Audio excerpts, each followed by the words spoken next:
Bucs fans, welcome back. We're live into the draft. We're all getting that draft flavor.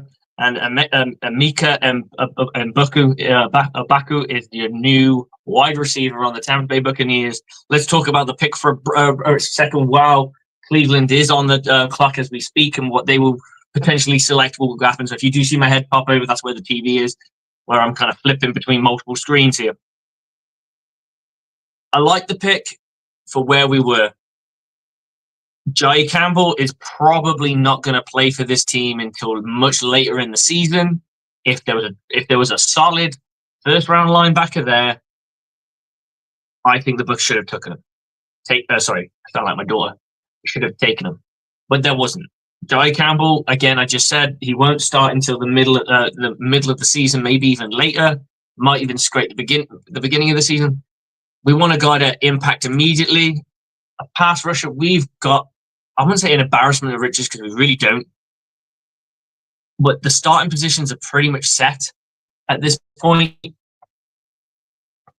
and that's the real key here. The starting positions are set. So, do you really want to bring in a guy with your first round pick who's just going to be a backup?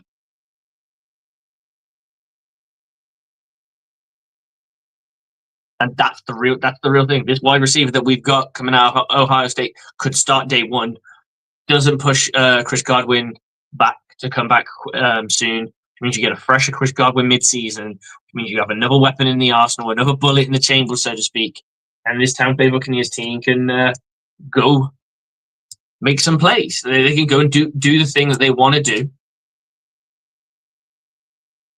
and make more plays on offense. And yet we would have liked a defensive player. Corners, I think Coach Bowles is happy with his corners. I'm not saying whether you believe that or not, whether you believe they're good enough or not. I think Coach Bowles is happy with them. Safety was a position that they could have gone after, but I feel again the team needs. I think having they might have had a higher grade on this kid. And just going, you know what? We can't pass up the chance to go and grab a guy this dynamic. We've got a starting elite wide receiver just landing in our lap, and we're going to just pick somebody else just because we need a position more when we can go and get a position to cover that position. Remember, in the second round, we drafted Antoine Winfield Jr. He started immediately. There's no reason that this can't happen again, guys. No reason whatsoever. And that's what I'm trying to tell all Buccaneers fans. Don't panic. Trust in light. We'll get there. And we'll make some plays along the way. And that's really what it is. So the Brown selection's in. I can't hear it. I've got it on mute, so I'll have to see it when the name comes out. This is the year when this is the round where they get all the ex-veterans and friends of the team and that kind of stuff to come out, and the charity things that they like to do and get those kind of people out here. But they picked Carson Schweinsteiger, who is out of UCLA. I think they needed a linebacker, so let's go and have a look at their if they really needed him. I don't know who their linebackers are. If truth be told, I don't really pay a massive amount of attention to. But the Cleveland Browns aren't. It doesn't say here the needs that I'm looking at here that they're not that desperate for a linebacker, but maybe they're going for the best available that they could get their hands on, and that's the guy who fouled.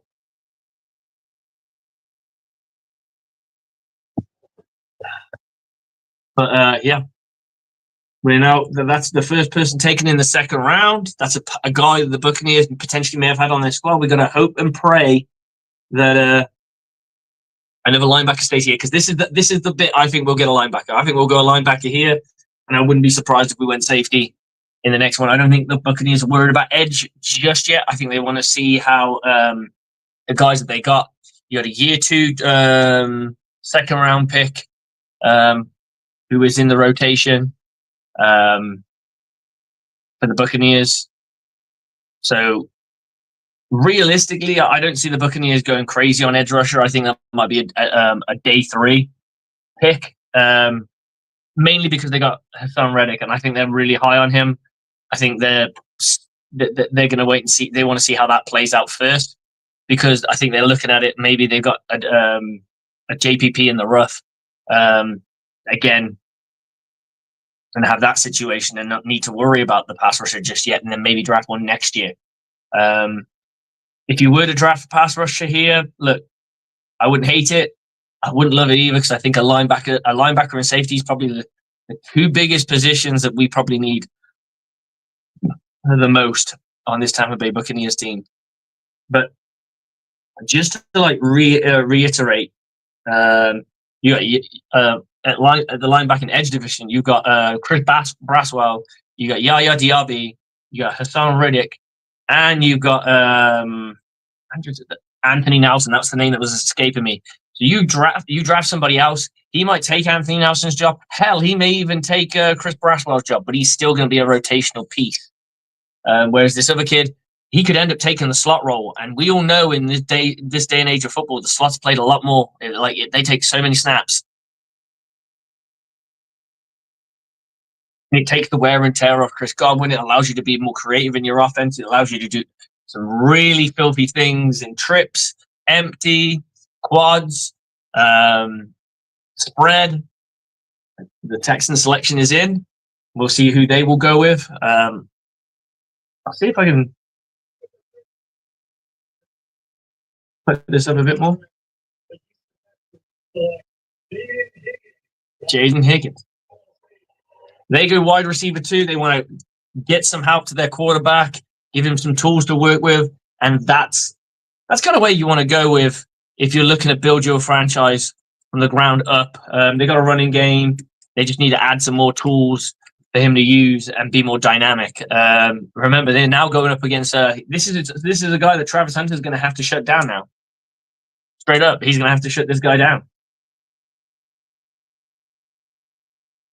And not to mention, Cam Ward's going to be slinging the rock around there. So this is going to be an interesting division in football. I don't know if it'll be as good as it has been in the past or as bad as it's been in more recent years. But yeah, the Buccaneers. We're going back to the Buccaneers. Next 4 picks will be. Seattle has just traded, so we'll just see who Seattle's traded with. I won't know the details of the trade unless they give it out to us live on the air. But Seattle has traded. We'll see who's going to be coming up next to take that pick and push themselves into contention to take another guy. Could this be the Buccaneers? I don't know.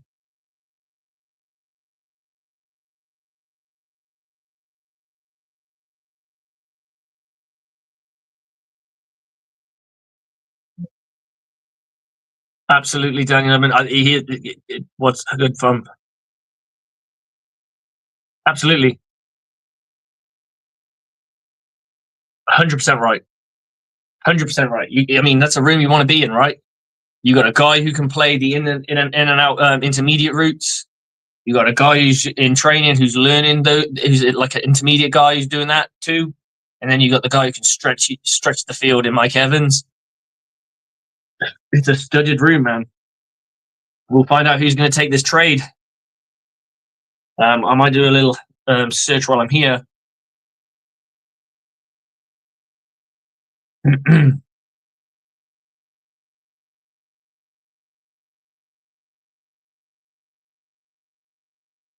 My draft order is completely gone now that all these trades go in. So I'm going to do my best to kind of keep up with it. It's going to be difficult because these are the ones where people start to trade up a bit more, because this is where you get your low end starters or guys who have potential to be starters who could end up starting for your team. So Seattle's traded in. They haven't traded away. Sorry, they traded into it, and they've got the pick in. Let's just have a little look at the Seattle Seahawks. They're needy of a wide receiver, O-line, cornerback, safety, and D-line. So we'll see where they go and what they want.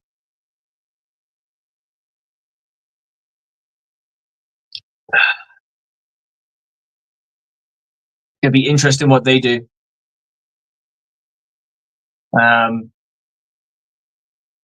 We'll go back and look at who's next in this, and they'll bang out their pick. We'll find out who's going to be the next Seattle Seahawk. But going back to the Buccaneers, I think this was a safe pick. I think the talent was there, and I think the Buccaneers were like, it'd be rude not to. It would be rude not to take this talent. And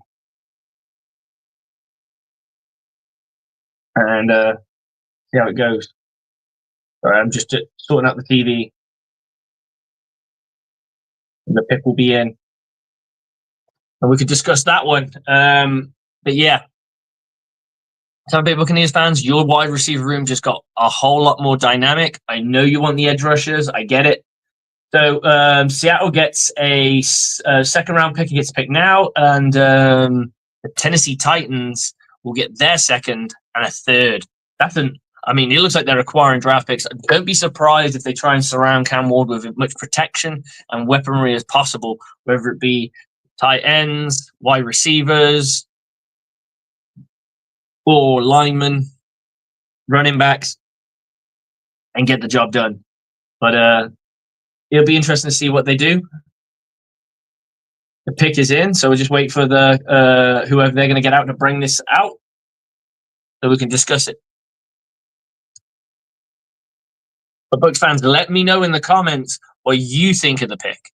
You may not like it. That's fine. You're allowed to not like it. No one's allowed. You don't have to force yourself to drink the drink that is Mbuka. You can go, no, we should have gone in this direction, and you're absolutely fine in thinking that. I was surprised by it because I thought we'd go in a defensive direction, mainly because the defense has been the thing that's been struggling more lately. But I think the talent was just too good to pass up to go and get a player that, okay, may have filled a need, but not necessarily dominated. Because you could get someone of a similar caliber in the second round, and maybe that's how they viewed him. They just thought, this guy's the best. This is the best pure wide receiver in the draft. Let's go get this guy and add him into our wide receiver room.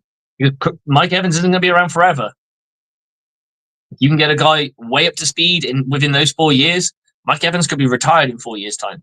Plus the fifth-year option of contractual control. All of a sudden, 5 years from now, I would be surprised if Mike Evans is still on the squad in 5 years' time. I really would. And that's not a slate on him.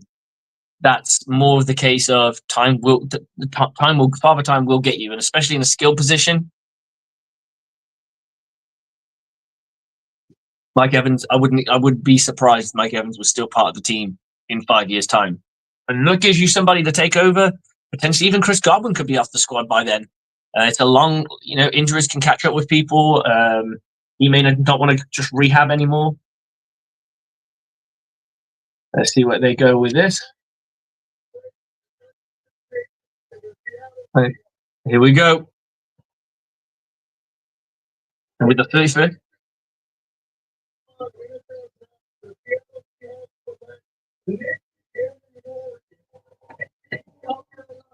So they go down the DB route, get themselves an absolute stud who's 6'3", 220 pounds. He's an absolute playmaker. He's a highlight reel machine. They've got themselves a bit of a player, and we'll see who's next on the board. I believe it's Vegas. And this is where all the trades are going to start happening. People are going to be moving up and down the board to go and get guys that they want, that they think are there. Because it doesn't cost as much to move in the second round. And as you go further down the rounds, it costs even less and less to move up and down the round. So, but there you go. They've got their guy, and they got themselves a nice little DB. Pardon me. And we'll be going to Las Vegas, and we'll look at what Vegas's board may look like. as we go.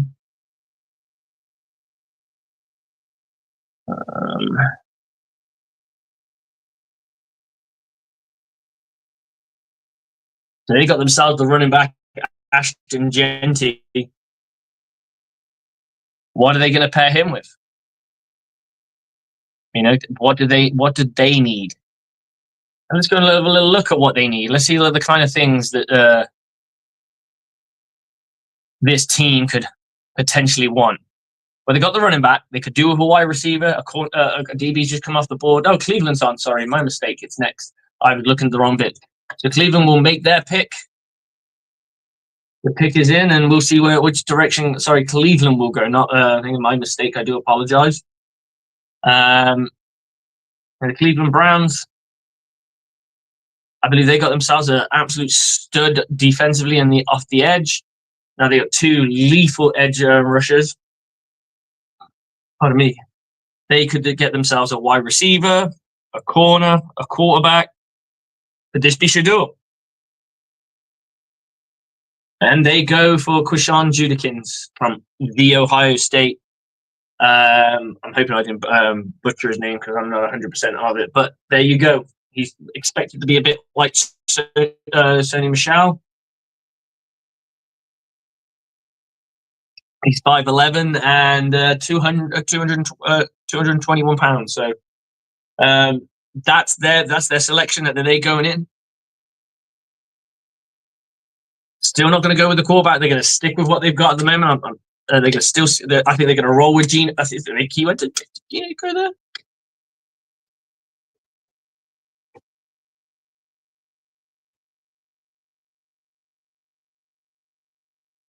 No, he went to the Raiders, didn't he? Yeah. It'd be interesting. I want to look at the quarterback room for the Browns because I'm a little bit concerned. Well, I'm not concerned. I couldn't care less.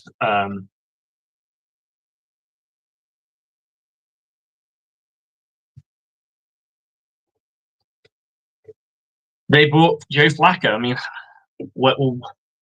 They obviously don't believe in the quarterbacks that are available, but they are going to be on the board again at some point, so they could always still take someone then. It just seems insane, realistically, to keep taking other guys when you do need a quarterback at some point. And I don't know if Joe Flacco is going to be the guy that lead them to anything. It's great to have the veteran there, but don't you want to have a kid to help being groomed or built in? So I think a Kenny Pickett as well, but that doesn't really mean anything. You're not going to roll with Kenny Pickett. They've seen him twice. They've already seen him twice a year and have their opinion of him. I don't see it. They can clap all they want. I think they should have gone with a quarterback. I think they need a playmaker. But there's still time. I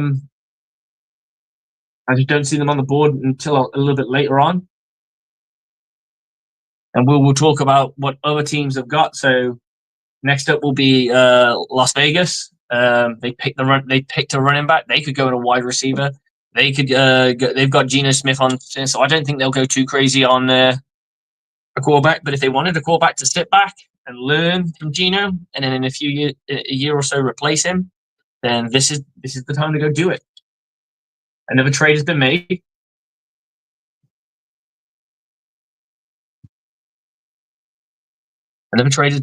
And it's Miami's now. I think Miami's now on the board. This stuff I don't have any commentary on or anything, so I can't really hear what's going on. But it looks like Miami's traded up, and they will be picking that next. So who will they go for? And we'll just have to go with that and see what they are doing. The pick is in, so we'll see what the Miami Dolphins do next. What do the Miami Dolphins need? What could they do with what is it they want out of this draft? So they need corners, safeties, tight ends. Tight end could go in.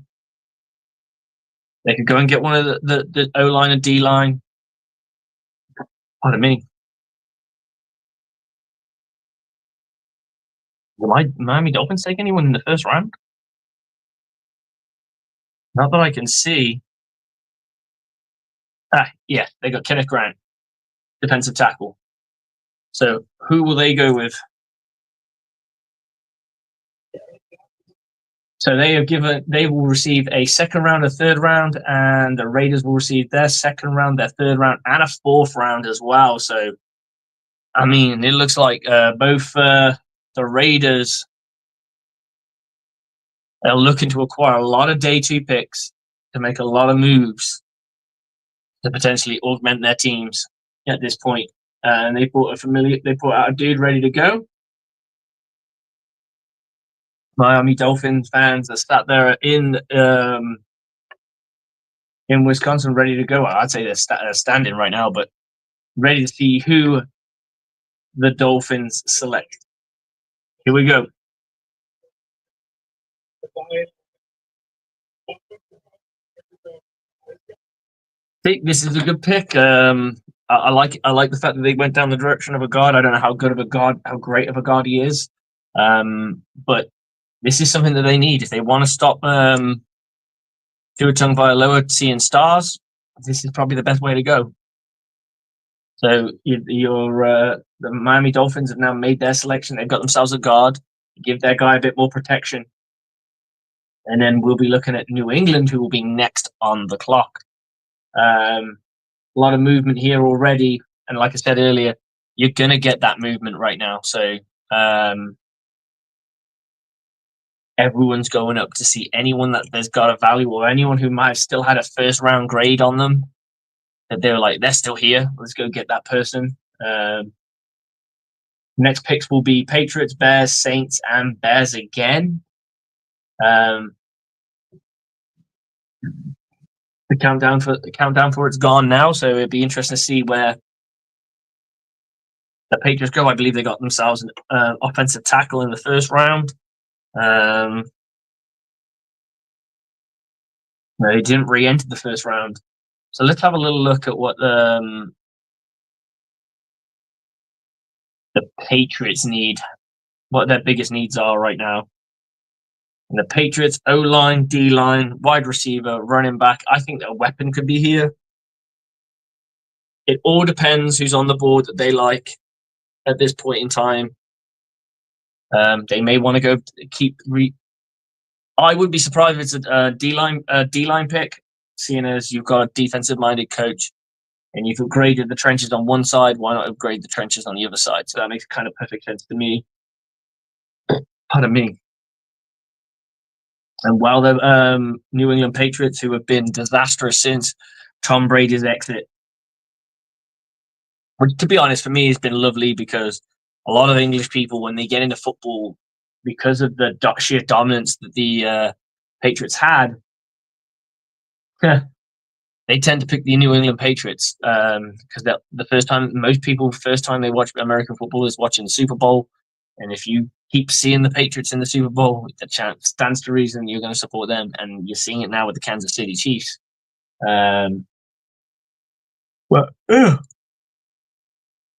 They could go down the route and get themselves a couple of good players that are available. Let's have a look. I'm not sure who's been completely taken off the board right now.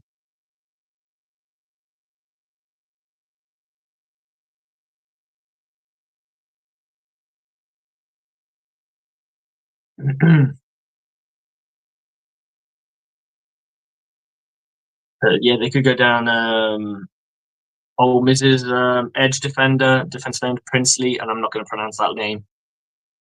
Unmanalian. Millennium. Or they could go down the route of just have a look at some of these guys. It's just remembering if they've been drafted already. Because I don't have a list of people I can scratch off. Landon Jackson, I don't think he's been taken yet. But we will see. They've got about a minute left to go. But they could go down the route of getting themselves a wide receiver as well. The wide receiver is still available, I believe. So it all depends on what they think is the right way to go. Luther Bird in the third, he's available. I don't believe I've heard his name called. And then we'll go have a look at a few more.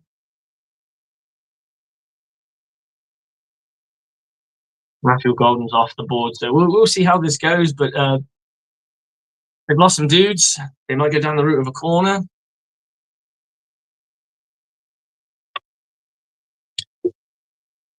So the pick is in, and whoever the Patriots will be bringing to the stage will be there shortly, and everyone will have a little bit of a natter about who's going to be the guy for them. But let's talk back to the Buccaneers and what did you guys want to do? Were you an edge rushing guy? Were you the linebacking dude? Were you a person generally looking at the offense? Did you want a corner, a safety? Put it in the comments. We'll talk about it. We'll get that thing going. We'll like, share, and repeat this thing because it is draft night after all. And what are you hoping for now? Are you still hoping for that corner? Is someone on that board and you still really like and you want to go after them? Hang it out in here. Let's talk about it. We're just waiting on the New England Patriots to get their pick in, and we'll see what they're about afterwards.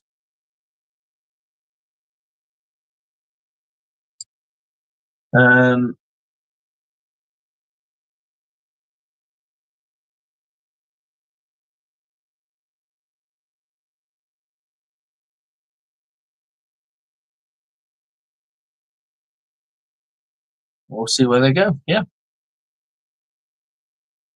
And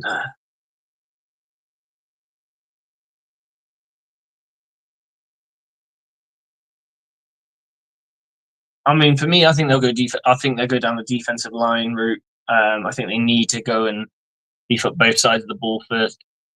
We've got a few guests in here, so we'll be bringing in Devin. Devin, welcome to the show, my friend. Hey. Mr. Bucs, Martin Richardson. How's it going, guys? It's going all right. How's everyone enjoying their draft experience? Well, my TV's a little bit behind. So let's go around the room. Sorry, Devin. No, I was going to say. Sorry, Devin. I was going to say mine is pretty far behind, so it's like you announcing the pick, and then I get to look up and see, they still haven't even announced it yet.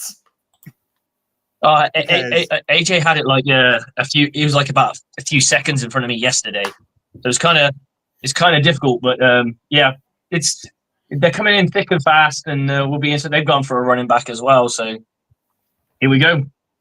This is it. This is where we're going. But what was everyone's opinion about yesterday for the Tampa Bay Buccaneers? And we'll just go in a clockwise direction. Devin, start us off. What was your feelings?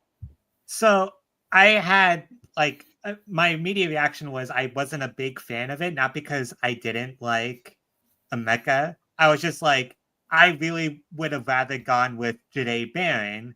And after thinking about it, my thought is I still think I would have gone Barron, but I am happy overall with the Emeka Egbuka. And the reason I think that is because I'm of this mind. I think there were two players at 19 that were equal in terms of how good they were on offense and defense, Emeka and Barron. So at that point, it's like, I think we all saw the defense last year. Like, we all know, like, defense is a big need. So that's why I think Barron would have been the smarter choice if he works out like I think he would work out. But, I'm not mad at the pick. I'm very happy, like, showing up the wide receiver core, like we've all talked about. It's like Mike Evans is getting older, as hard as that is to believe. And I know Light has said that he wasn't he didn't choose Egbuka because he thought like Chris Godwin's recovery wasn't going well. I think he said the opposite. But even still, like, Chris Godwin has suffered. I mean, you could argue the dislocated ankle is kind of a fluke injury. He still has suffered two very bad injuries in recent history. So the idea that you don't fully want to bank on him being healthy, it's not unreasonable. Oh, that's fair. Mr. Bucs fan, what was your take on it all? I was a bit the same. I was a bit like, oh right, okay, we've gone for a wide receiver, and I think it stung a little bit because by the time I got my head around that, we saw Barron go next pick to the Broncos, and it was like we need a corner, and Barron went next pick, and that kind of hurt a little bit. But when you look into it, it's a great pick. Exactly what Devon was saying. Mike Evans is getting older. You know, GM loves him. Didn't meet with him because he said we've got no need to meet him. We know everything we want about him just from that one initial conversation. We didn't need to do a top 30 visit. This is the guy we want.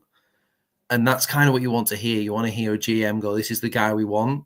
And if you've got a GM like we have who can find these guys, like look at what we're saying. You know, Mike Evans was his first draft pick.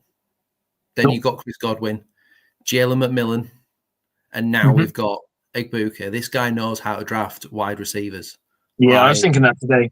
Yeah, absolutely. Like that's a hell of a pedigree, you know, and you know, Igbuka got 10 touchdowns in Ohio State where they won the championship. And I heard Pat McAfee describe him saying he's the forgotten man at Ohio State. And he got 10 touchdowns and he was a forgotten man. Like, that's incredible. Mad. Do you know what I mean? Like, yes, please, 1,000 yards, 10 touchdowns, and he's a forgotten man. 2 seasons as well. He had that back-to-back as well. Yeah, absolutely. So this is a pick that, for me, is really exciting because you cannot cover a receiving back, whether it be Rachaad White or Bucky Irving, and Mike Evans, and Chris Godwin, and either Igbuka or McMillan who are on the field at the same time. Baker Mayfield's going to enjoy it. We've got a fantastic O-line, and Baker Mayfield's going to flourish. I think that's the best way to describe it. Baker Mayfield is going to flourish. And when you see teams like the Panthers, for some reason, go wide receiver instead of shoring up their defense, we play them twice. That's 2 wins, as far as I'm concerned. It well be. I mean, that's how you just kind of sometimes you got to look at it in that sense. And like, I looked at it as maybe they weren't 100% sold that Godwin's going to be right, and they don't want to rush him back again because the problem with rushing someone back, they can get injured, the repeat injury, and it just becomes a bit of a mess. It puts a bit of pressure on Jalen McMillan to step his game up because now there's a competition for that wide receiver 3 spot. Or in the case now, he stepped up. He stepped up last year when we had no one. But he's got a big boy next to him now. He's got an absolute. Yeah. It's not like he had scrubs before that. I mean, who's the guy below that's Palmer? Trey Palmer. Who's just been disappointing. I honestly, I think at this point, like, I have to imagine Trey Palmer has to be on the outside looking in. Yeah, and Trey Palmer was always one for me that was. He had upside. Yeah. But he didn't do anything when we needed him. He didn't do anything when we needed him, and that was a problem. Like Chris Godwin and Mike Evans out. That was his moment to shine, and McMillan took it by storm and really started to grow. We saw a lot more development from Cade Otton in those times where people were stepping up, and he was just Palmer was just one of those guys who didn't. Yeah. It's just like he was quite happy standing still. Even Raheem Jarrett, I thought played better than like Trey Palmer, and I had no idea who that even was until I saw him make like a few plays. You know, we had players like Payne Durham getting a touchdown, and Devin Culp was making plays at tight end. And just to confuse you even more, my Sky's got the picks coming in before both of you, so that's going to make things even more complicated because I've got the third, and the third has just been taken. Wow, I'm surprised it took that long. Yeah, I'm surprised it's been taking this long, but it makes sense for them to go and get some weapons for Caleb Williams. You've got to surround him with a bit of talent too. I'm not sure how good their line is or what have you, but I think they've been trying to build that. But their wide receiver core isn't tip top, is it? They've spent on their line. They traded, like you say, for Tooney, and they're shoring him up, and to give him another weapon is no bad thing at all. I think they did it backwards because they got like all those wide receivers over the past couple of years. They got DJ Moore from the Panthers. They got Keenan Allen. They got Roma Dunze. So like I think in those, like, they are doing it right. I just think the process has been a little bit backwards. I think. I mean, they've got the head coach now, haven't they? They've got Ben Johnson. Is a significant. That's probably one of the biggest upgrades this offseason for any team, going from Matt Eberflus to Ben Johnson. Yeah, but Matt Eberflus is a good we'll see how coach. it can take going from a coordinator's role to a head coach role, because not all coordinators become great head coaches. That's fair. You know, there's a plethora of guys who are really good coordinators. Matt Nagy, he had that job not long ago, but he was a phenomenal play caller for a day when he was with the Kansas City Chiefs. He has Super Bowl rings. People seem to forget that he was the offensive coordinator at the Chiefs. There are plenty of guys who have been absolute stud OCs that just can't do the job at the HC level. But we'll see, and that's the beauty of football, right? You've got to progress up, because you always get these names when I always hear people when the Buccaneers were looking for someone like, we want a guy with head coaching experience. Well, guys with head coaching experience usually been fired a few times. Yeah. Otherwise they'll be unavailable because their team's successful. No one's got a really good team. I could just fuck off and go and join X, Y, and Z team and build them up. No, you're going to stick where you are. So you're looking at coordinators that can change the game, like your Matt LaFleur's, like your. People thought that about Robert Saleh, and look where he is. He's had to go back to the 49ers. Exactly, and he looked like a head coach in waiting. He just waiting for his turn, waiting for his time. Some of these guys start too early; they don't learn enough. But the thing is, if someone's turning around and you're earning I think they earn $1.5 million, and someone turns around and goes, "I'll give you $8 million," and I'm going to guarantee that work, because they get guaranteed contracts from day one. Like, they get paid every single dime of that money. That's why you've got coaches. The guy who went to the Panthers, Matt Rule, and that 8-year contract. You know, he's that ridiculous. College money. Guys though rarely work out. Like, that's just like that's always a risk. So I'm up. I can see even the pick more coming in for the Saints. I've got the pickers in. They haven't announced it yet. I'm getting the announcement now. So I'm really happy. Yeah, you usually find that. That's what we wanted to do. One of those watch-alongs with the game, and we all found out we were all watching it in completely different spots, so it just didn't really work. Because you can't put it on screen. They have taken a QB, and it is not Shedeur Sanders. They have taken Tyler Show. Wow. Okay, because I've said this before, and maybe I'm in the minority now. I understand like Shedeur has like we'll call it like attitude problems. I still think he's the second best quarterback in this draft. I can't stand him. I get that. Like the O-line thing still rubs me the wrong way, even though I think he was kind of right. You still can't say that. I think he's learned how to turn himself into a brand, and that's half the fucking problem. I mean, part of the problem is he does have it's marketable, it's being marketable, and it works, but at the same time, it doesn't help you get drafted. Yeah, no, you do that. You do that shit when you get drafted, and it's after you got drafted and you're making plays. Everyone's going to sing along to that tune. The problem is doing it in college. You can get away with it in college, but you can't keep that consistency up all the time. Yeah. For me, the biggest red flag for me is I don't know what he's like coached away from his father. No one knows what that looks like, because he's never has been. So, like, what?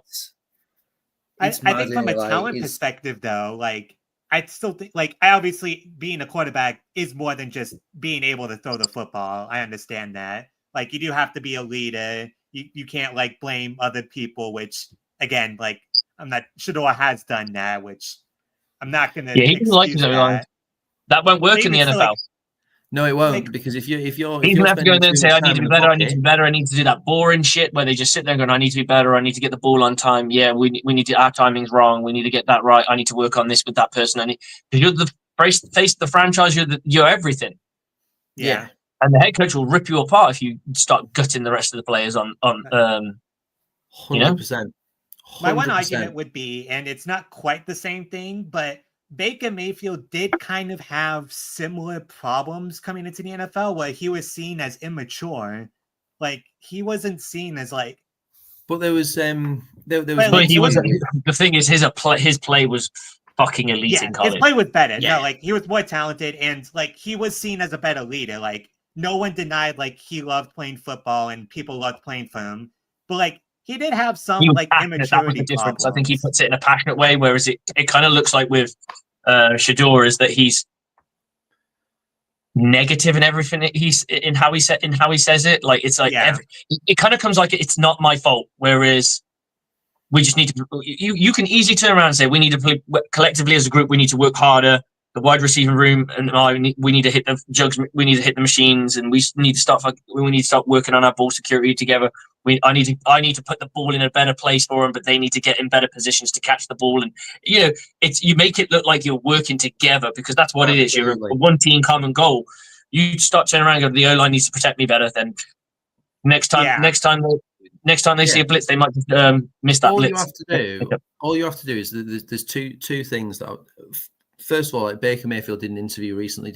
I say recently, it's the off season. It could have been last week or a month ago. It's all blended together. Where he talked about how he was at rock bottom and he had to lose everything, and then he came back and all that stuff. Baker Mayfield puts it all on him. Like when we lost to the Lions and it was a horrific loss, he was like, "It's on me. It's my fault." And when Baker Mayfield gets a chip on his shoulder, watch out. When he gets that chip on his shoulder and he runs for 20, 30 yards and he slings it and he gets in that zone, watch out. That's brilliant. And the other thing as well, look at other QBs when their O-line is bad, in inverted commas. Tua Tagovailoa literally had a fit on the field because his O-line wasn't good enough and he took a hit because he had to run it and scramble. He did not say at one point, well, that's my O-line breaking down here. He was like, no, I need to change. And he took the time to do that. Like, but if Sanders is chipping up at the first sign of adversity, it's on them. That's on those guys. It's not on me. I'm this super $10 million bracelet guy. And it's no, I don't want anything to do with that. I get you. AJ, welcome to the show, my co-host, my bro host. Hey, what's up? Look, man. Hey, y'all had we got full house now. First of all, shout out to you, Mr. Bucs fan, for saying Tua's name. That's how a lot of Americans are lazy. A lot of Americans, we don't. Give the whole Tua Tagovailoa. You gotta wrap your name around those Polynesian names. Do not ask me to say Donovan, whatever his surname is, or I think I've just about got my head round JT Tua Malawu. That's all I've got. I'm out now. I'm done. Also, like Tua's first name, like I've just seen it spelled out, like the full thing, and it's just like. Vita Vea is the same. If you look at Vita Vea, has got like five or six different names. His real name is Acne Tavita. Yeah, Acne Tavita, Vita Vaval. Yeah, look, he's gonna be Vita. Faletau. That's it. I only know because I watch a lot of Polynesian rugby, so those names just kind of bounce out a bit. So pick them up after a while. Though, I see that we are on here talking about Shador. So, Mr. Bucs fan, I heard everything you said. Chip on the shoulder, hunger. The problem that I sometimes see with Shador, and I hope that I'm wrong, when some players like that, when they are children of legends, the same hunger is not replicated. Dion Prime Time is from Fort Myers, Florida. If you don't know about that, Mr. Bucs fan, it's not a very pleasant area of where he grew up. So he had to go through adversity, hunger. He had to do everything in his power to get not only good for the game, but to get those big checks. I mean, Prime was so good, he could play football and baseball. Now, just think of Shador. He was born into wealth, born into privilege. Sometimes kids like that, they just do shit because they're bored or they just want to. It's not the same. Everybody can't be a Kobe Bryant. Do you know who Kobe Bryant's dad was? Jelly Bean. He was an NBA player too, and he was good. He wasn't prime legend status, but he was good. But Kobe loved the game. You have to love what you do. Does Shador love what he do, or does he love the benefit and the reactions of others instead of the love of the game? I think he loves his brand. That mentality, that's why you drop. That's why you are embarrassed, because we have certain people that want to say, "Oh no, look at Lamar," and no. Shador ain't no damn Lamar. Lamar was a stud in school. Lamar was much better coming out of college. Yes, he's not Slick, and Slick and I have said this Devin and Mr. Bucs fan, we said this forever, and people are upset. There's not generational talent in this draft because this is a depth draft. And speaking of depth, Slick, people just want the Bucs. They just giving the Bucs opportunities. All these good players that we talking about, they're still on the board. The only person that linebacker that was gone is Schlesinger. Yeah, that's it. The Bucs. I'm seeing two names. I'm seeing two names that are still available, and I'm all over it. I'm going Trey Amos. Okay. Cornerback. He's still there. Absolutely. Give me that all day, every day. Okay. We've got Xavier Watts as well, kicking around. And we've still got, even though he's obviously a bit of a lunatic, we've still got Mike Green. We got Mike Green. Damn that. Look, let's go balls to the walls. Let's go get Ezra Thomas from Florida State. I love him. I love him. I absolutely love him. I'm still shocked that Trey Amos is on the board. Like, that's one I think the Bills should have been all over. Like, well, the Bills have just taken defensive tackle. Yep. PJ Sanders. You would think the Bills want some more offense because Josh is almost in the same predicament as Lamar. But the difference is, unfortunately for Josh, he had a number one receiver. He just was an asshole, and he just didn't work out. He is like Stephon Diggs is just an asshole. And how do you keep going from one good quarterback to the next, and now this man is stuck? It's like this is what happens when and Shador and all you young people out there, being a jackass does not pay off. Here come the dude in a minute. Don't be a jackass. And let's talk about this Bucs draft because Mr. Bucs and Devin, this is a brilliant move. Not only it's brilliant for so many reasons. They're building for the future. This Bucs offense is going to be explosive for years to come. And Slick, we talked about this earlier. Yep. Godwin, Buck fans, it's not like Godwin is going to come back immediately at the beginning of the season in full form. It's going to take time for that man to get back into that. He tore his ankle. We saw the damn tackle. Yep. And we want to extend Mike Evans' career. We don't need him to have 1,500 yards. This is what will satisfy me. If Evans gets between 1,000 to 1,200 yards, but he gets 15 plus touchdowns, which I think he's going to do anyway. We want Mike Evans to help us in the playoffs. Same for Godwin.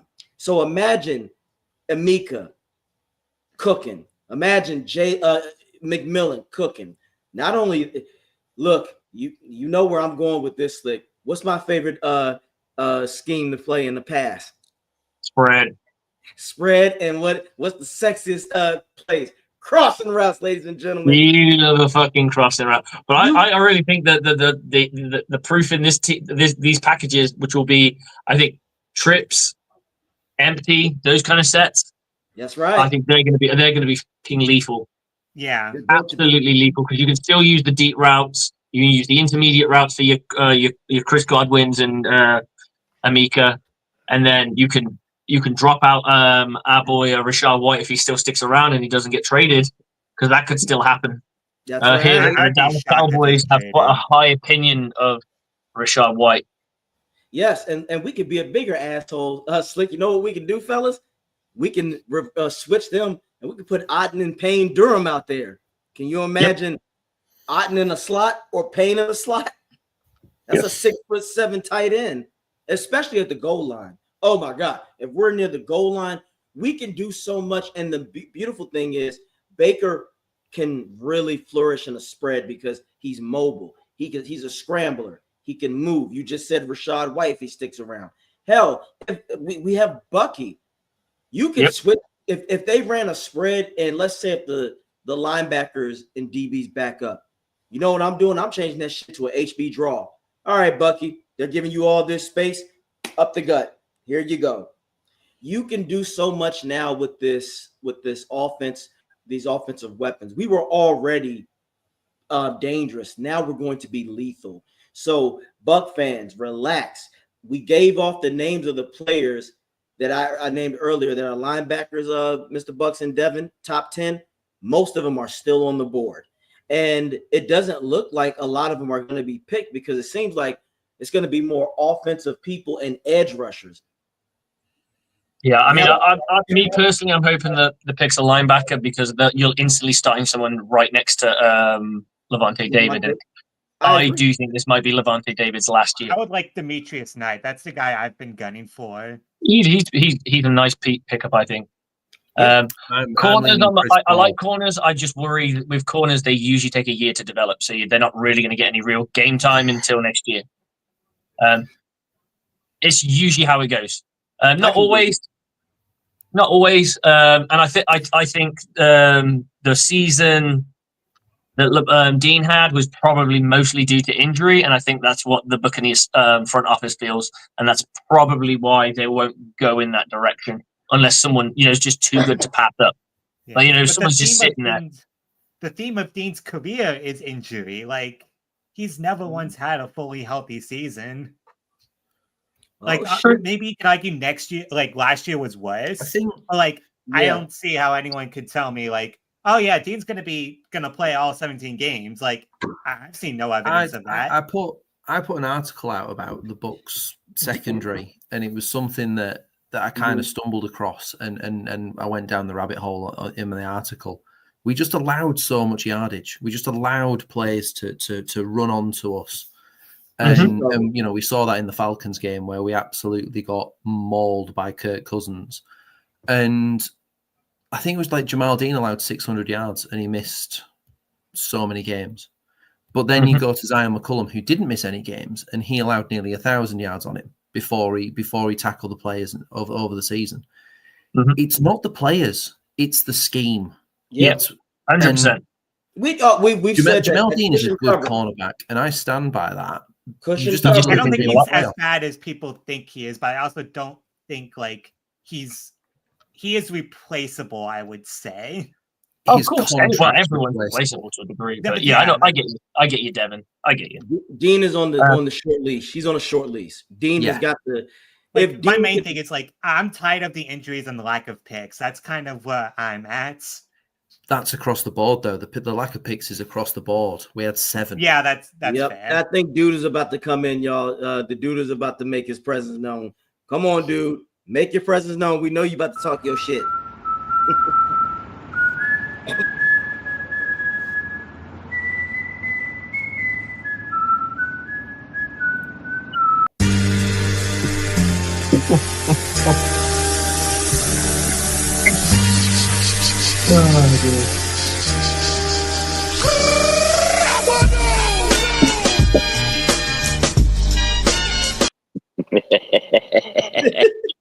Hey.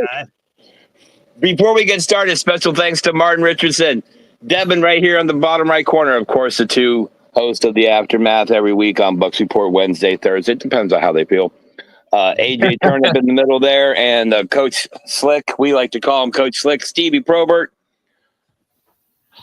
Hey, Shadur. What time is it? Oh my God.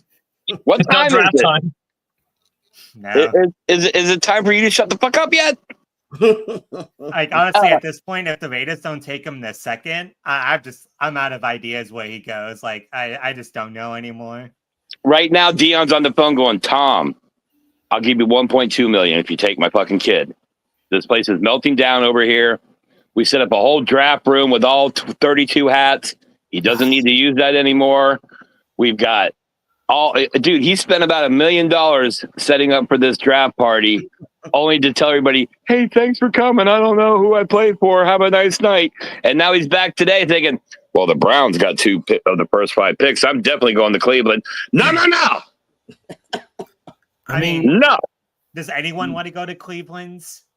Like, I'll go there for the Hall of Fame, both football and rock and roll.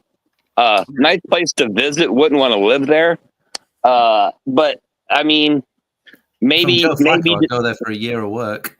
Yeah, maybe Deshaun massaged away into getting another year of playing. I don't know.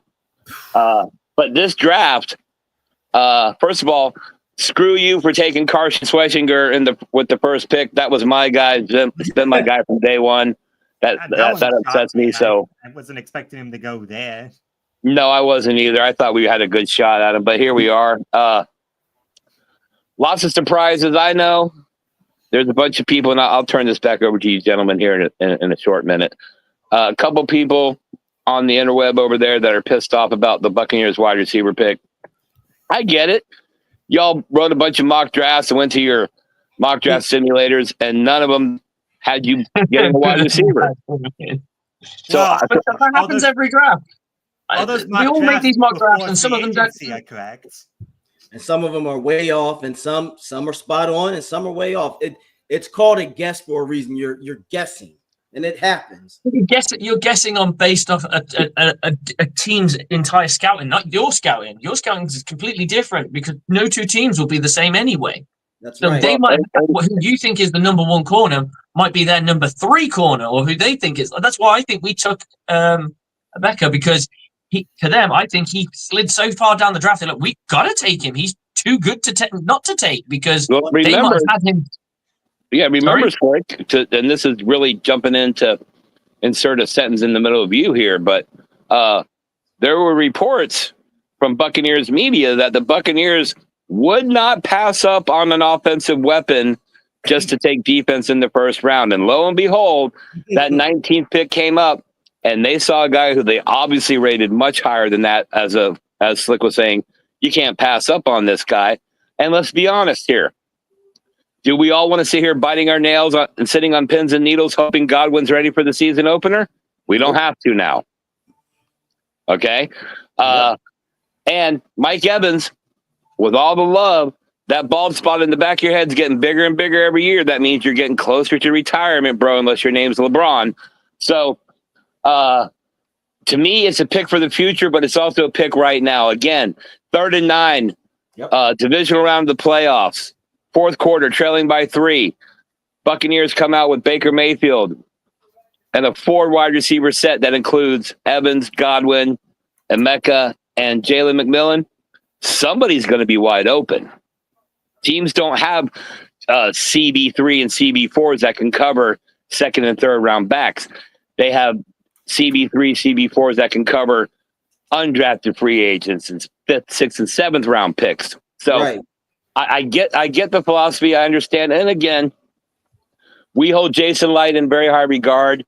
I think we can safely put away the Roberto Aguayo pick as an anomaly. He took a shot. It failed. We all took that shot in high school or in school for somebody that was way above or way below our pay grade. I get it.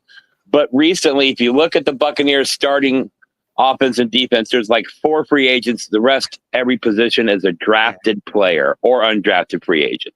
So that said, the Buccaneers saw the board fall. They saw all these defensive gems falling to the 2nd round, and then they see Emeka sitting there at 19. I feel like they think he's the Chris Godwin clone. Say that fast. After a bunch of pizza. Chris Godwin clone. There you go. So, speaking of defensive pieces, Donovan Ezaraku nailed it. It's just gone to the Cowboys. Well, they got him. That's a good person to pair up there with the podcaster. Yeah, Micah Parsons. Yeah, Micah Podcaster. Yeah. Yep, Micah. That's a good one. Micah Podcaster. That's right. The guy plays football occasionally, I believe. Last year. Like, I wanted Bucs fans, we said this. There are a plethora of talent. It's still 6 linebackers that haven't been taken yet that we had mentioned earlier. So for all of you Bucs fans out there, well, the linebackers are getting picked up. I just told you. Schlesinger is the only one that's been picked. There's still Demetrius Knight. There is still Chris Paul Jr., Danny Stutzman, Barrett Carter, David Walker, Smell Munden, Jeffrey Bassa, and shit. There's even King that's there. Kobe King. You have plenty of time. Jason Light knows what the fuck he's doing. Relax. Also, I don't think Campbell was worth the 19th pick.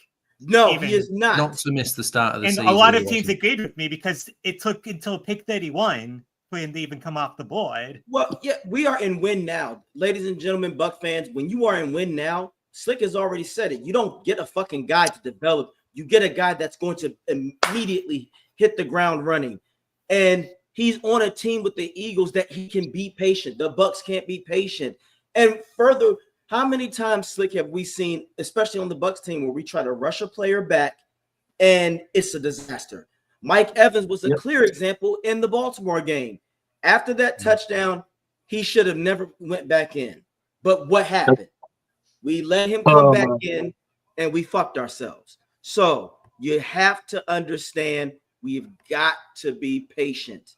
There's so many players that can be picked, and we know what Light can do. You just saw Light get Bucky Irvin out of the fourth round last year. Now, Slick Dude and Buck and Devin, somebody last night had the mitigated gall to say, well, no, Bucky, that wasn't a bad pick. We expected him to be great. Who the fuck expected him, a fourth rounder, to do what he did? Who? Yeah. Somebody on Twitter with a bunch of numbers in their profile. Obviously. Right. But I'm sitting here saying, if that's the case, then how did he drop to fourth? If he was this high commodity person, he wouldn't have dropped to the fourth. He would have been a second or a third round pick. The point is, y'all, Light knows what the fuck he's doing. Absolutely. Hey, I'm going to jump off here real quick, but we got backstage. Creative Loping's dominant sports writer / columnist of 2024, Carter Brantley, coming on. Also writes for Bucs Report, RBLR Buccaneers podcast. Rays colored glasses if you like Tampa Bay Rays baseball. And I think he writes for 500 or 600 other alternative outlets. I'm not sure. But I want to jump off here again. I'll be back later to cause mayhem just because I like to hear that music I play. Best of the Bay as well, yeah? That Best of the Bay, Carter Brantley coming up. Huge shout out to everybody on screen for towing the line during the draft. By the way, JT, I'll butcher his name, Tuamiola, just went to the Indianapolis Colts. Tuamalawu. There you go. Yeah. Rusher. My Lord, there's a lot of edge rushers that are a lot of defensive tackles too. I just flying off the board. Yeah, but see, but Slick. But it works up. If we want that linebacker, guys, then I think that's where we will. For me, it's the linebacker all day long. I think you instantly get somebody paired next to Savassi Dennis.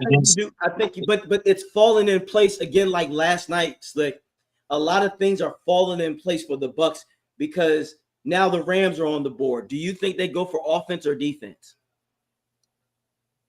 I'm leaning offense. I'm leaning offense too. I think maybe a wide receiver. Either a wide receiver or they might go for a tight end. Oh, tight end. I mean, tight end, you've lost Mason Taylor, and then the drop off is massive because then you've got people you can get in the fourth round for me. But wide receiver, there's a couple of names that are just interesting for me. And I think if you give Sean McVay an interesting wide receiver in someone like Jalen Knoll, you've also got Xavier Retespo as well. Like, you give Sean McVay one of those, he could work his magic with one of those. And people will be like, oh, hang on a minute, why has he gone for that guy? And then suddenly he'll get you 3 touchdowns in 3 games. That would not shock me at all if all of a sudden they do something weird like that, or even go for somebody in my head like Savion Williams and reach a little bit and get someone like him, because I think that would be 3rd or 4th round if they wanted. I was thinking Savion Williams, but it's the Rams and they don't care. They don't care. But hey, speaking of that, we got another individual that talks his shit and knows his shit. And he's always mellow and cool. I want to see him drunk one day just to yell at somebody. I need that. Let's bring on Carter Brantley in the house. What's up, Carter? Howdy. How y'all doing? I'm good, man. Always with the nice hair, man. Look, that's what's up. Always fresh. Go ahead. Rock your shit. I appreciate it, man. I don't know. I just, I actually made some steak for dinner tonight. That shit was... Hey. Yeah, it was really good. It was called a steak au poivre. I don't know if y'all have ever had that, but did you have it medium well or medium rare? Nah, man, you got to do medium rare. What you man? There you go. Yeah, I was about to say over a medium. I'm just a pure medium guy. Yeah, fair enough. well done. That's not a steak. That's leather. You're No, eating it's a hockey puck. at that. No, point. it's charcoal. Yeah, it's charcoal. Yeah, look, that's you got to have medium rare to savor the flavor. Yeah. And with some asparagus and some mashed potatoes. Shit. Mhm.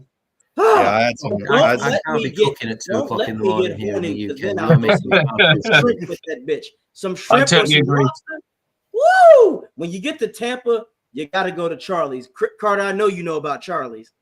Yeah, I'm more of a. I don't know if you've been to Donatello. I've but heard about Donatello, but I've never been. Donatello's the spot. I mean, Charlie's great too. They're all really good. You know, you're not. Yeah, I'm gonna go. you're not I'm really gonna check gonna out go wrong. Donatello though. Thanks for that. I'm gonna check it out. I heard about it. For sure. But, Yeah. Carter, I gotta ask, what was your reaction and then your assessment of us picking up Amika? Definitely shock at first. Like I was not. I don't know. I didn't see it coming. I know they kind of flirted with it a lot. With the whole, oh well, we might pick an offensive player thing, like through the press conferences and stuff. But Right. yeah, I didn't really see it coming. Obviously, I don't know if this has been mentioned, but Jason Light's track record with wide receivers is really impressive. So if he deems him good enough, then you know, obviously I'm sitting here on a StreamYard podcast. So what the heck do I know? You know, so if he deems him worthy, then I'm not going to argue. Would have been. I had a lot of guys that I wanted them to take, but you know, this Ibuka is going to be great. I think he's going to be really, really good.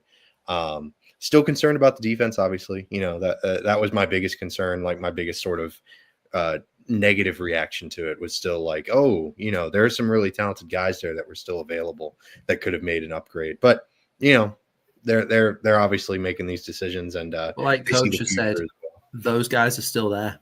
Yeah, no, All for of the sure. guys Johnson is still there, and like Yeah. I wanted him at pick 19, and apparently the injury he suffered has been so bad that no team wants him in the first round. Yeah, It's So what the do I same know? injury that Jay Ajayi had. Do you remember Jay Ajayi for the Eagles? Yeah. It's that same running back. degenerative. That's not easy for me to say. But this is- Degenerative knee injury that he had. So we'd Yeah. only have tight end. There you go. The Rams have gone tight end, Terrence Ferguson. Oh, I love Terrence Ferguson. He's Ooh, really okay. good. Yeah, I like him a lot. But yeah, the Johnson thing's weird, man. I'm not gonna lie. I wouldn't touch him. Like No, I I'd would go not. nowhere near him. I didn't Yeah. realize it was. I knew like he suffered a knee injury. I didn't realize it was this bad. Like Yeah, no, I once he didn't fell out either. of the fence, I was like, oh. And like I saw Adam Schefter tweet out like, yeah, his medicals was just not good. Yeah, because like talent wise, he's a first round player, no doubt. Yeah, I mean, Talent-wise, he would have been picked what, top 10 last year if you would have declared for the Yeah. draft last year. Right? Yeah, it's tough. But if he's dropping out of the first round, that there's something bad. You know, there's Yeah. something serious there. So I think the I worrying called thing that is shit. I called it. The You Rams did. selected a tight end, Terrence There you go. Ferguson. AJ, you kind not of the one behind I me, dog. expected, but I'm not surprised by that one. Hey, I think nah, whenever I'm channeling my energy from Slick because Slick was on point last night too. Carter, he called quite a few teams yesterday. Yeah, I'm not doing so good today. Look, no, Not doing so I good figured today. the Rams would want a tight end because he fits their system. Terrence Ferguson, you know, Sean McVay loves to utilize tight ends. He's gonna don't be surprised, Slick, if he puts him in trips or certain type of bunch plays. How many tight ends play connect as a player as a connected tight end these days? He do play a nasty slot. That's about it. Yeah, but a guy like Sean They all McVay- play slot now. right? It's very And a rare guy you see like this. I think they should just change the name of the position. Just be like big boy receiver. That's it. yeah. But I Because just that's knew- what they are. They're big boy receivers. They're not tight ends anymore. I just Yeah. figured though the Rams were going to get a tight end. Something told me that they're looking for that type of dynamic player at that position because I think and they're Will comfortable- Johnson goes, he's just Yeah. gone. Who's Wow. gone? Really? Arizona? Yeah. You going to Arizona? He's just gone to the Cardinals. Yeah. That's crazy. Who is it? Will Johnson. Paul Johnson. Ooh, Very The good. guy we were just talking about. That's interesting. Yeah. interesting. Well, I don't good know. luck to him. Kind of glad that Yeah, the Bucs I didn't do pick hope he heals up. He's For like, sure. From what I saw of him, he's a fantastic player. Right, but see, He when it is. comes to injuries, I want to stay away from anybody with injuries because we are in win now mode. Carter, This is do or die. I think that's why Jair wasn't taken. I think if he would have been healthy, he would have been taken. Yep, that's what I kept hearing. I think Rick Stroud tweeted something like that. Was like, if he had like a clean medical history, like he was going to the Bucs at 19. Although honestly, I wouldn't have been shocked if he got picked even earlier. Yep. So I like Will, but the thing is, again, it's injuries. But this was a pick that's an Arizona move. The Bucs don't need someone of that caliber. I'm with Slick on this. You want a linebacker that is going to be able to assert himself and be able to be a complementary player with Levante David. At this point, Carter, Devin, Mr. Bucs fan, and Slick, we just want Levante to do his job by himself and everybody else do theirs. We can't have him trying to overcompensate because we saw it in certain coverages. It was sad to kind of see Levante lose that step. A Levante from 5 years ago would have been all over the place, but he's getting up there in age. So that now 49ers game, I was just watching. It's like he was laying up some plays and some passes. Like, oh, he's not. He's 34. We have a trade. Oh, Houston's jumping up. Yeah, I was surprised jumping up. I was surprised. They have to be taking O-line at this point. They can't. Well, not, you know what? Houston is trying to get back into that seriousness. I mean, they did get to the playoffs again, fellas, and they won. So I think game. Houston they want to try to run the AFC South. They want to why not? They want to. It's the biggest competition right now. The Jags and Colts, I guess. Hell no, Jackson is still ass. Like that's what I mean. It's like, so the Colts. Yeah, they don't really have any competition, and people shit on the NFC South, Carter. That's why I be sitting back. Oh, the AFC South is so much worse. The AFC worse. South is by far the booty hole of the league. Yeah, I would argue shit it out. The AFC South's bad, but man, the NFC South ain't that far behind. Hey, I mean, NFC South isn't great, but like the quarterbacks in the AFC South, I don't know. The quarterbacks in the NFC South are pretty bad. We're going through a cycle. We're going through a cycle, Carter. Because once upon a time, when it was Cam, it was Breeze, it was Matt Ryan. Yeah, absolutely. But like, come on, we had the NFC South was where you wanted to be, and then with the receivers, Julio, Mike Evans, even at one point, Michael Thomas's punk ass. We had the division. Everybody goes through it because you know what I find funny, Carter. Just 5 years ago, the NFC East was butt cheeks. Yeah, about that. Oh, now it's insane. Yeah, 2020. I was like 2020. The Washington football team was literally WTF up here. Everybody was like, "Y'all going to see the WTF team?" It wasn't no. And they had Taylor Heineke starting. Yes, and look around here in the DMV area when they got to the playoffs, even their own fans here was like, we ain't going nowhere. I was like, you ain't got no hope. They was like, we ain't going nowhere. And they was real mad when Chase Young was talking that shit. I want Tom. Somebody was like, really? You gonna piss off the GOAT? You don't. And then what happened? Rob Gronkowski took him out of the game. That to me solidified where I tell people, don't ever put Kelsey and Gronk in the same sentence. You can't do that. That's not logical. Slick has said this already. He is a big slot receiver. That's cool. But tight end, the tight ends I grew up to, fellas, I grew up to the Heath Millers, the Jason Wittens, the Gronks, Antonio Gates, Tony Gonzalez, where you actually knew how to block.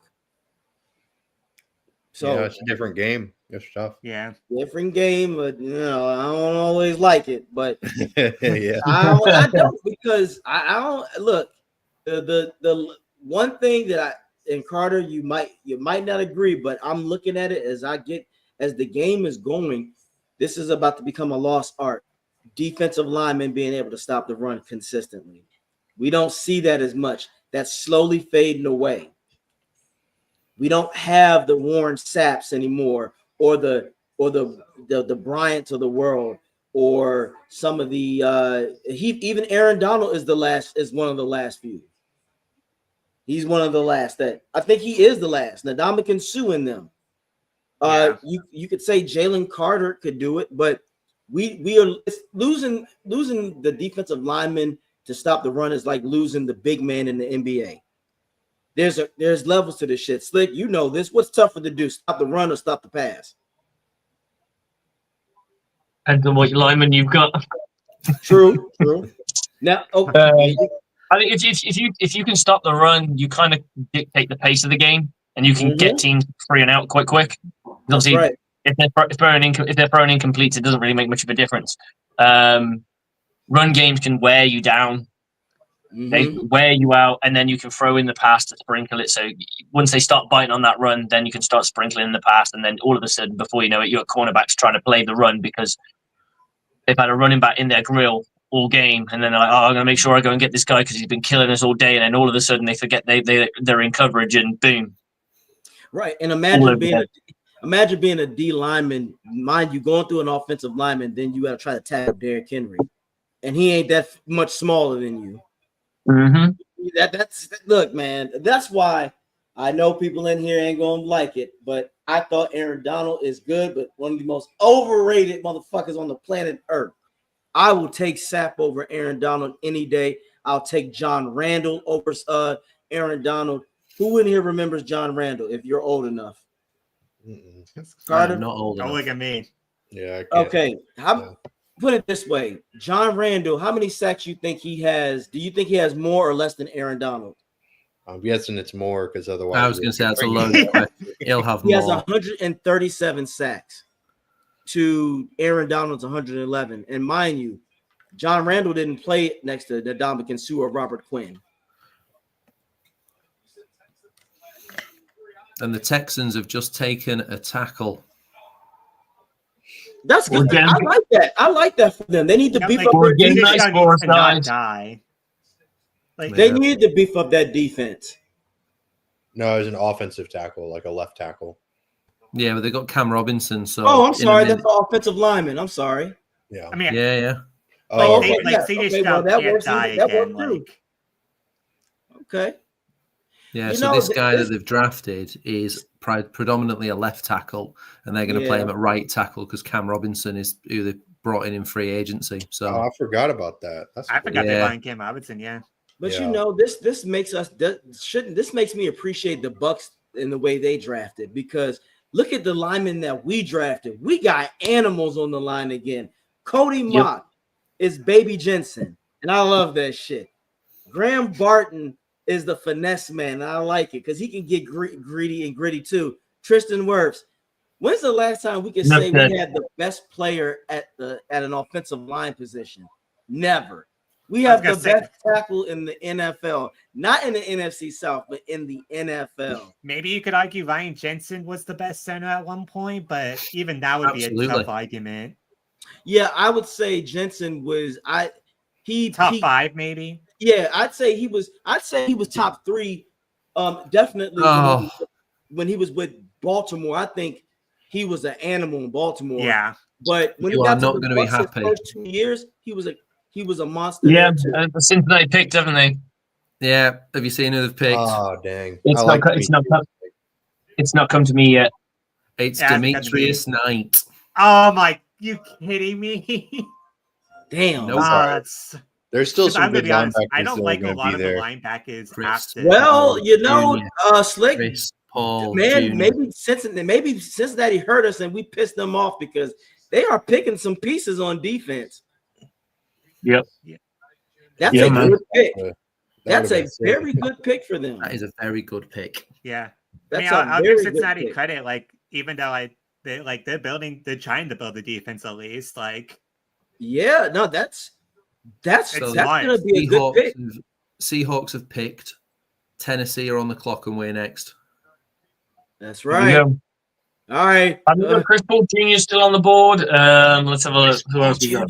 I will be buzzing if we get Chris Paul Jr. I will be so happy. So that means some people have the third best linebacker in the draft. So I'd take that. Chris Paul is there. They still got Danny Stutzman and Barrett Carter is still there, right?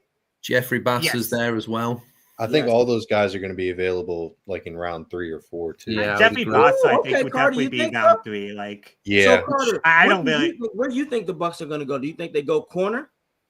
Yeah, I mean corner or pass rusher. I personally I would love to see them draft a corner because I'm not too because it's although I love Kyle Kennard out of South Carolina. I think he's really good. he's really good. Yeah, but he could also be there in round 3. So, maybe you kind of play the long game with that. But there are just a lot of good cornerbacks still available. Like I really like Darian Porter out of Iowa State. I know he's only played a year. You're speaking my language, Carter. Slick knows that. I said Darian Porter or Ezra Thomas. You get one of those guys. But then again, Ezra Thomas, and I might pass out. Trey Amos. Honestly, Trey when Amos I would started be doing such a mock drafts, steal. he was the guy I took at corner every single time if he was there. Give me some Thomas action. Seriously, love him. I really like And- Trey Amos too. Is he Yeah. he's still there? Yes. He is Yeah, still he's there. still Trey there. Amos is still there.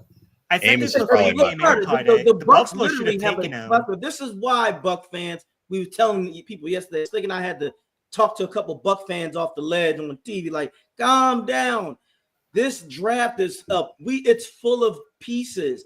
We can always go up as well. Remember, guys, we can go and mortgage some picks and go up and get guys if we really like somebody. I think if we can walk away with a safety and a corner, a safety corner and a linebacker, I think that in day 2, I'm doing cartwheels.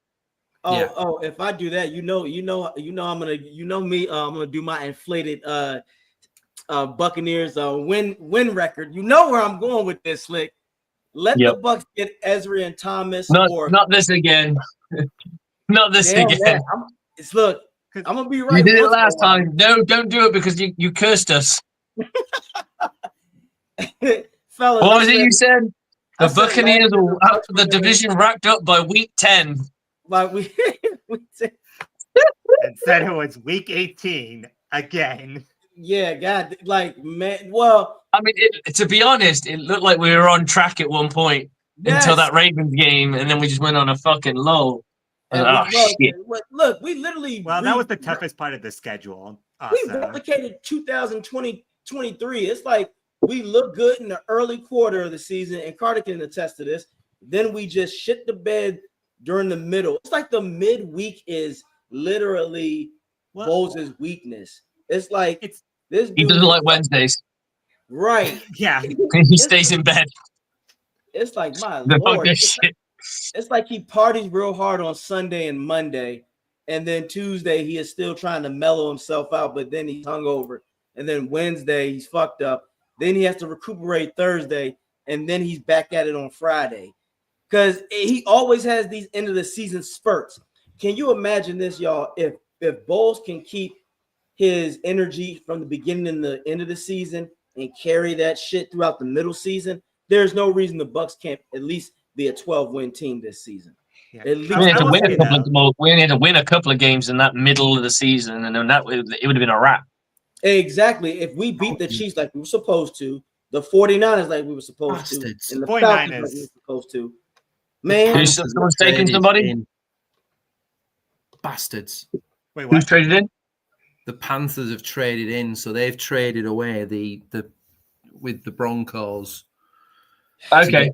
51. At the end of the if they day, take Thomas, I am going to be fuming. Because they're taking a defensive Bryce player. Young is still their quarterback. Ain't nobody scared of Bryce Young. Ain't nobody scared of Bryce. I'm not worried. No, but I don't want to feel bad when we beat Isaiah Thomas twice a year. He best not go to the Panthers. I will be fuming.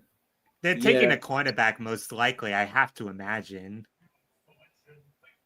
There's a lot of corners available, though. Yeah, there's Benjamin Morrison still. There's Siobhan Revel still. There's Trey Amos. There's a lot of guys. Revel. I like Revel. I watched some tape on Revel earlier. Ooh. Yeah, I like him. He's all right, but everybody, we all have to wait until the Bucs. We don't spoil it. Yeah.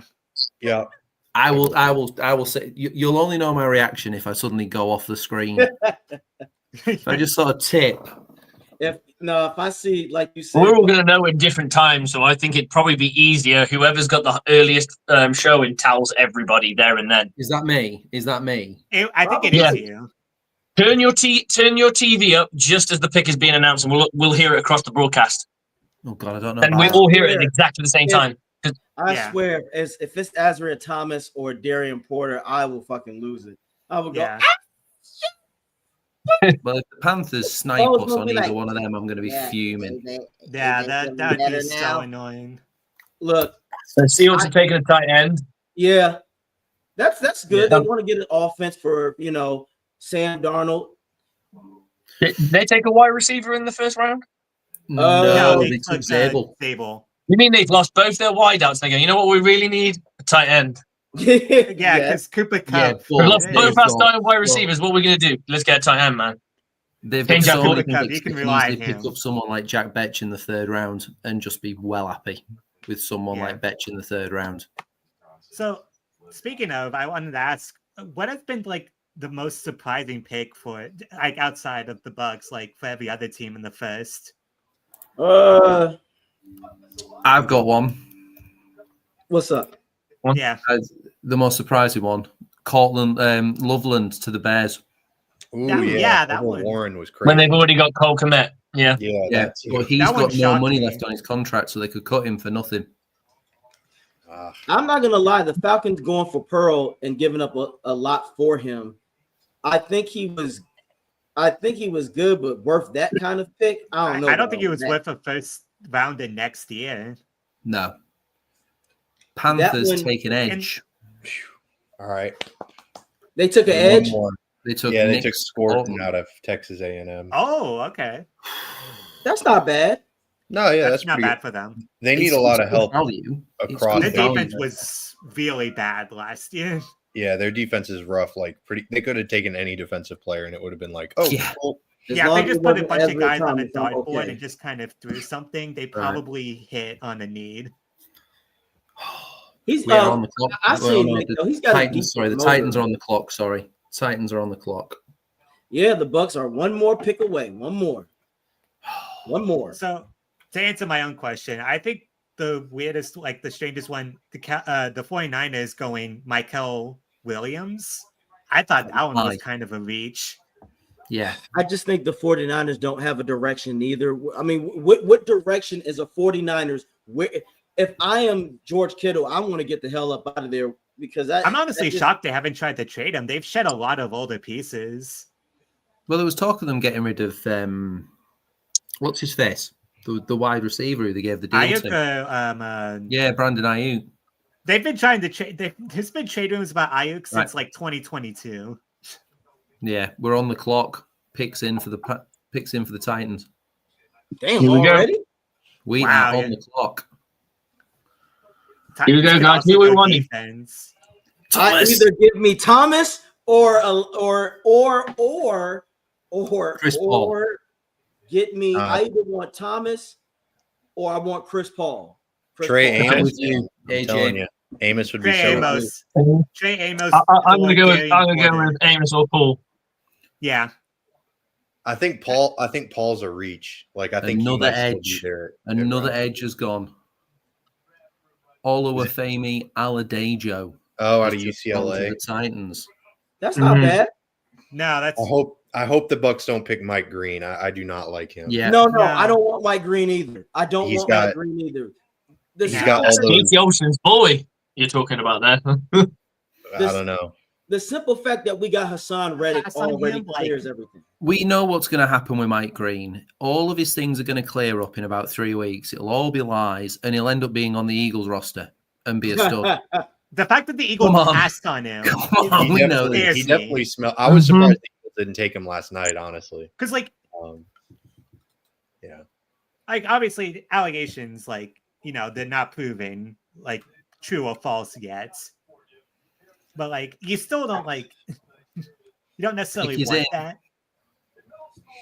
And he's got 2 of them too. He got one in high school and one in. Yeah, at that's Virginia. the one that's what really like kind of scares me about it. It means he hasn't grown up. And it means he hasn't sorted himself out. Right. The Yeah, I fact don't that know. it's 2 different times in his life, I'm like, AJ, I see you Oh, looking at your okay. phone. Yeah. I'm just. Stop it. Stop I'm it. nervous. All right. yeah. I'm not gonna react to it. I'm gonna let it Oh, play it's out. got bloody adverts. It's gone to adverts. You're gonna have to Mr. wait. Bucks, whereabouts in England are you from? Because I'm placing your accent as Nottingham. See, I'm going to bore the 3 Americans here now. So I was born in the northeast, Whitby in North Yorkshire. Mm-hmm. My mum's from down south. Dad was born and raised in Whitby, but I currently live in the northwest, and I work near Manchester. So my accent is all over the place. You sound like my starting robber. You've got the exact same voice inflections, everything, and you wear glasses as well. So I was like, "Fucking hell, is Rob there?" Y'all cool as hell though. Y'all accents are awesome. Damn, that's cool. Yeah. It's funny. The crazy thing is, it's probably like only 100 miles. miles to where me and him live from each other, really. Yeah, No, And then we've got totally different accents. That's awesome. Carter, damn it, why'd you do that? I felt like you gave it away, but you're I haven't seen it yet. okay. Lying. Oh, you're just so nervous. He's Okay. lying. Just turn your TV up and we'll all hear it together. I can't. I'm watching an advert about World War II, apparently. Nobody needs that. The Bucs select General MacArthur. Churchill, O-lineman. Exactly. He will protect this house.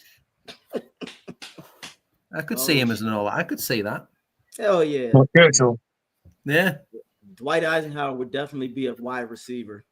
He would fight them in the trenches.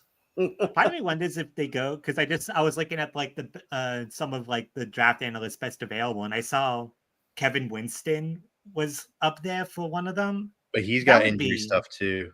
Yeah, he's very raw. Like, I want to stay away from anybody with injuries.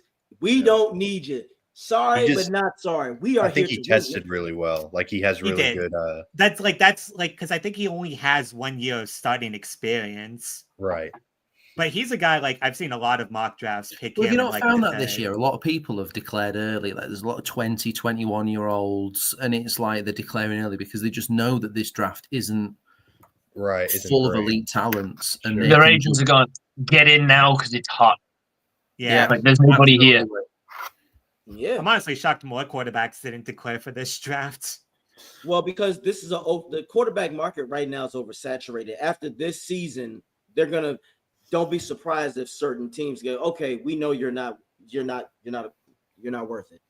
Yeah, and honestly, though, like I honestly think the QBs in 2026 might be worse because I don't think Arch Manning is going to declare. Do you not? I think he's going to go back another year so he can have 2 years of starting. I think it depends on how it goes. Like if he has a killer year, or what's the NIL money like? Right. He's at Texas. What are the uncles saying? What's Granddad saying?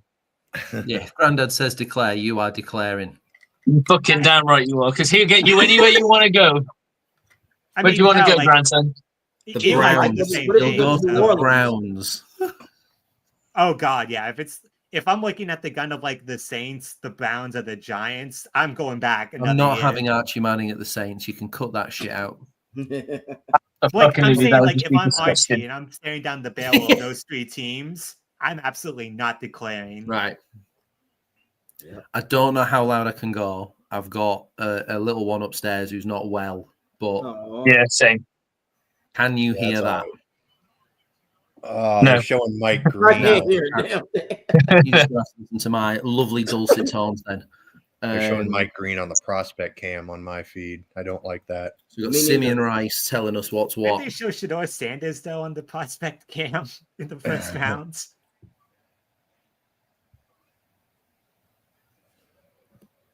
Benjamin Morrison. Ooh. Okay. I like that. Injury history. That's a concern. Oh, okay. That's really, it really could have been a lot worse. It could have been. Thomas was on the board though. Thomas was on Trey the board. Amos is still That is shocking to me. That He's at 20 tackles in 2024 and missed the last 10 games with a hip injury. Yeah, he looked like so it says here he looked like a first-round talent before the injury. Yeah. I don't mind it. I don't mind it. I don't hate it. We all like kind of got bummed out by it, but honestly, I still don't like. I don't hate it. I got less bummed out by this than I did with Ibuka, and I'm now fine with Ibuka. So I think this is good. I don't mind it. Hey, as long as somebody gives. Hey, we wanted a corner that you got to go by their grading. Maybe they just like how he lines more up. than anything. They might like him more for zone. Honestly, that might be the reason why. I'll tell you one thing you're going to have to learn in a coach bowl system is you're going to have to be fucking smart. Yes. Because of all the different alignments and all the different depths that they run and all the different hybrid coverages that they run. You just have to be fucking really nailed into the scheme. And maybe they sat down with guys and just talked scheme and they just didn't quite grasp it when this guy was just speaking their language. But that's why I like Janae Barron to the Bucs. He's a top 5 prospect in corners, so you didn't go wrong with it. That's why I'm okay with it. He was top 5, and he runs a 4.39, so that's typical. And he's 6 foot, so a typical Bowls corner. Yeah, over 6 foot, lanky build. Yeah, and do you know what? If he was a first-round pick before the injury, we'll take it. I will take that. What first-round was his talent. Injury? Does anyone know? So it was a hip injury. Okay, and he missed the last 10 games. You said last 10 games of the season with a hip injury. Yeah. Well, hopefully, with that being said, he is back at full health. And like Slick said, he doesn't have to be an immediate starter. He could be a good rotational piece. And we can see a lot. We'll be seeing him during the preseason to see what he's made of. We'll definitely take a look at that. So I'm all right with that. I'd give this grade a B, a solid B. Yeah. Yeah, I think that's a very fair way to look at it. Yeah, I would give it a solid B. Yeah, I go there too. I'm not exactly blown away by it, so I think B is solid. I give it a solid B. Because without the injury, like he probably goes like maybe top 20. Okay, But with the injury, but it's not a Will Johnson type of thing where I've just looked and it's a torn labrum in his left hip. Right, which isn't fun. It's not ideal. Good Lord, no. But that's why he fell. That's why he's there. From a hip injury. Yeah, I think that seems more easily recoverable from than what Will Johnson had. Yeah. No, I kind of like this. I'm not super upset by it. Yeah. There's value there. That's the thing. There's value, and this is what Jason Light does. He finds value in these rounds. We talked about the wide receivers, but look at his history with the secondary. Like Jamel Dean, you can argue if he's good or bad, but I would still say he's solid. Carlton Davis, Antoine Winfield, obviously. Hell, SMB. I was sad when he left. I think I was one of the only Bucs fans who was sad when SMB left. Yeah, and Christian Izzy. I like SMB. I just think he was more suited to a nickel role, and I think he just kind of. You don't want to throw a lot of money at nickel. Yeah, and also last year, Tyke Smith. Yeah, I ain't gonna lie. I like Tyke over SMB. Tyke, to me, his ceiling is much higher because he's a hybrid. And that's another thing that we also got to look at. And a lot of people might not want to admit it, but if our players are healthy, you got Broswell that's going to come back, and I think he'll take a nice little leap. You got Savassier if he stays healthy. He has potential. Izzian will be a good depth piece. Then you have Anthony Nelson is still there. Tyke said he wants to play safety this year as well. And that's probably why the Buccaneers aren't going crazy on the safety. Yeah, sorry, that was my thing. Yeah, because they had him as nickel, didn't they? Yeah, a lot of people thinking about taking him to nickel. Right. I would have been curious to see if they had picked Malachi Starks, if Starks would have been okay with shifting to nickel. Yeah. If he plays a lot of nickel. Right. Yeah, that would have been interesting. But that's also like Barron. If they ended up going with him, he would have definitely been starting nickel. Oh yeah. Well, hey, just keep in mind, guys. We only got like 30 more picks left until the Bucs. They could trade up. They They could. could. Okay, Oh, Carter. Trey Harris. I love Trey Harris, but the fact that Trey Harris went before his teammate Trey Amos is still nuts to me. I don't know how Amos. Carter, let me ask you guys this: what if the Cowboys, call you and say, "We want Rachaad White. We'll give you a third." Are you taking it? Yeah, A third? without Absolutely. question. Like, I think if Rachaad White could get like a day 3 pick, it would be worth it. And I love Rachaad White. Like, I think he can be very But he's gone next year. We all know that, right? There's chances of him re-signing with us are next to none. It's not impossible, but I think he's going to want to try his arm at a starting gig. And I think other teams know that the Bucs are closer to cutting him than they would be like extending him. Right. Yeah, if I'm looking at that's why he just stays. Like, he just stays as a Buck until he's a free agent, because he wants to get his value up. Right. And this year's running back class, like, I love so many running backs this year. Like, there are so many good ones. So why spend a 7th round pick on someone that's going to be a free agent next year when you could just draft one and have him on a contract for a while? This is the worst draft to try to trade Rachaad White in. Yeah, absolutely, 100%. Not that, honestly, I don't know if there's any year that Rachaad White gets anything, but this year especially. Right. Yeah. And that's why you never know, though, because Dallas could be that stupid, because for them, they might want a sure thing. They gave us the Panthers. Well, just think about it like this, y'all. Rachaad White would be very effective in a system with a good offensive line, because we know that if you set screens up for him, he can get the ball moving. So if there's a team out there like Dallas, again, they just picked scrimmage yards, make him elite. You put his scrimmage yards together, he's an elite guy, but it's just the fact that it's split. And with the Cowboys, like, they need more pass catches, so it's not insane. Like, outside of I heard towards the trade deadline that Jerry Jones was really interested in getting him. It's just getting him for the right price, right? And maybe this is the direction we can get them in, and maybe they do offer something. But hey, we're talking about fantasies now, and that doesn't always happen. Yeah. But I think everyone in this room would take a 3rd round pick or a 4th round pick for him right now, especially if you bring in someone like value. Yeah, I think you take like a 7th round pick, because then you could take, I don't know, like Donovan Edwards or someone who could be on a longer term deal and have him be the 3rd running back. Because in my mind, Tucker. Still got Sean Tucker. Yeah, we've still got Sean Tucker. Yes, and Sean Tucker to me is the most explosive out of all of them. When he gets that pass in that second gear, he is gone. Yeah, he's got the gear. He hits that gear. That's another thing that I think that Bose has got to implement. Get all your backs in there, because one, it's going to help keep your starter fresh.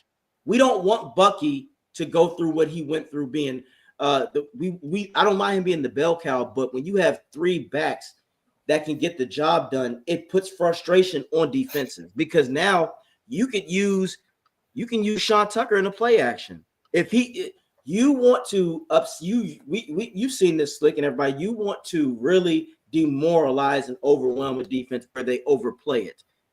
And now with Amika here, I'm not gonna lie. I think the Bucs this season is gonna have the number 1 offense. If they with being healthy, it has to be at least top 5. I think it's gonna be number 1, just because I think that the presence of Amika is gonna be good, and Jalen McMillan. I think that Amika pick, fellas, is gonna light a bigger fire under McMillan's ass, because he knows, okay, this dude Amika can take my job if he wants to. Yeah, he probably will. In reality, that's a 1st round pick. Godwin, in my opinion, I would say, Godwin, I need you to sit until maybe week 3 or 4. I want you to, and then we'll slowly get you into the game. I don't want Godwin to be forced in, because it's not necessary. No. We want Godwin at full strength. I'd say we want him to start hitting his stride by like week 13 or 14, so he can start filling himself out, and that's what you want.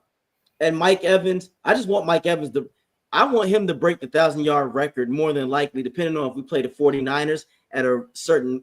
Imagine that he breaks the record against the 49ers and Jerry Rice is present.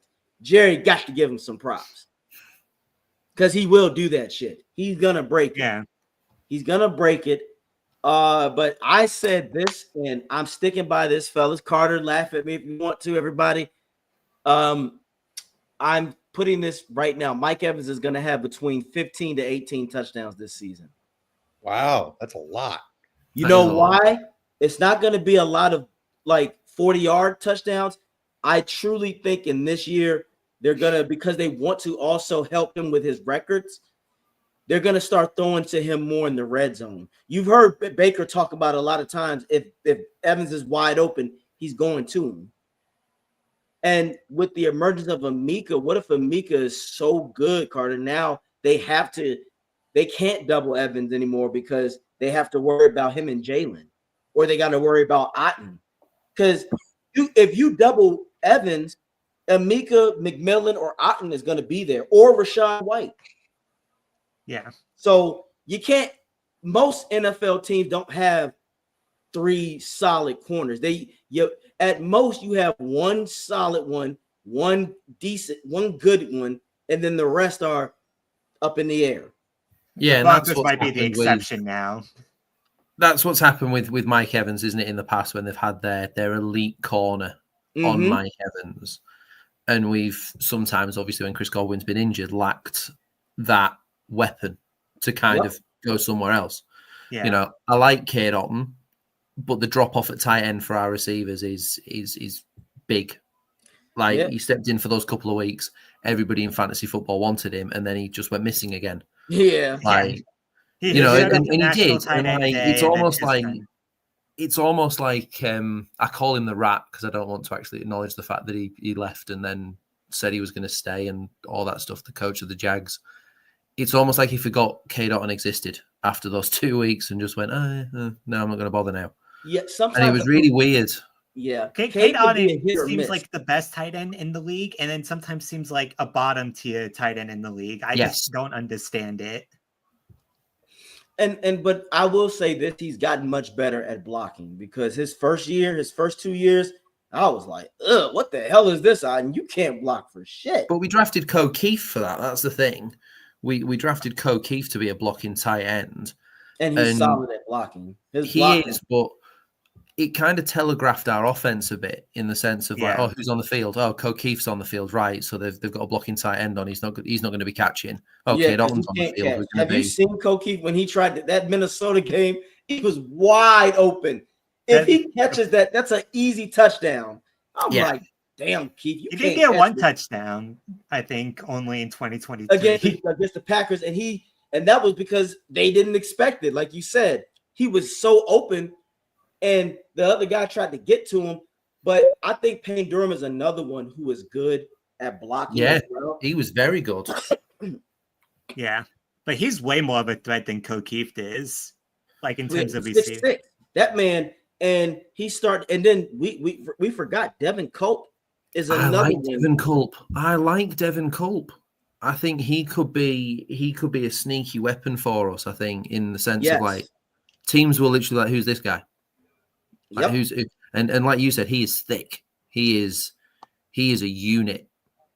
It's almost. I mean, I'm not putting him in the same bracket as this guy.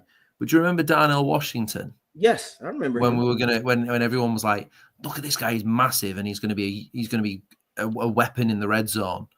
And it's the Steelers, isn't it? He's at. They just use him as a blocking tight end, and it's such a waste.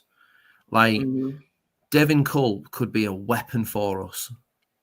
As long, we just don't need to Darnell Washington him, and that would be a total misuse for him. Yes, I agree, and I think, but Culp is very fluid too. He's he's got good hands for a tight end, and he could be a sneaky receiver if you put him in the slot. In my opinion, because we need more of them. Yep. Oh, also for the record. So the Bears just drafted an offensive tackle. Yes, the Bears. Yeah, I don't mind it. I don't mind it. Yeah. Interesting. They're loading it up for Caleb Williams to be successful. And Yeah. that's Hey, Ben Johnson came from Detroit. Clearly, like, he knows how to build the roster. yeah. And the thing is, he also knows how to build offenses with players that we don't expect. Like, to be fair, I kind of expected Aaron Glenn to go a bit more off script. Like, he took Tyler Warren in round 2. They took Membu in round 1. Like, they were the players that everybody would have gone, oh yeah, they're players that the Jets should take. But when you look at the Lions when he was there as a defensive coach, they took Jack Campbell in round 1, and everyone was like, "What? Wow, that's a reach." Yeah. And that's what the Lions do. So I'm kind of surprised that it's more the Bears who are going a bit off script, and it's Ben Johnson who's because it's the Bears. They always do some crazy shit. They're another organization that just don't learn and never. Poles is on the hot seat. Poles is on the hot seat here. He's pulled out of the bag with the. If the offensive line doesn't perform, he has to be gone. Like, if the team doesn't make the playoffs, even. Yeah. But I'll tell you what, the Lions have just made a great pick. Yeah, Tate Ratledge as guard. Yeah, I really like. If the Bucs needed a guard, I would have been. Yeah, I like that. I agree. That's actually good. Now, do you think from here on, if I'm Detroit, you draft defense? After this, they need defense. I think secondary is probably what they're looking at. Yeah, they need defense because they need somebody to complement Hutchinson. And they also need someone to complement Terrion Arnold. Yeah. Lord knows. I don't think it's going to be Carlton Davis. He wants to earn his money, prick. Lord knows they needed it because, man, they were out there. Oh, wait, I forgot they got DJ Reed. Never mind, they don't really need another corner necessarily. They need depth though because their injury list was atrocious. They need linebackers too.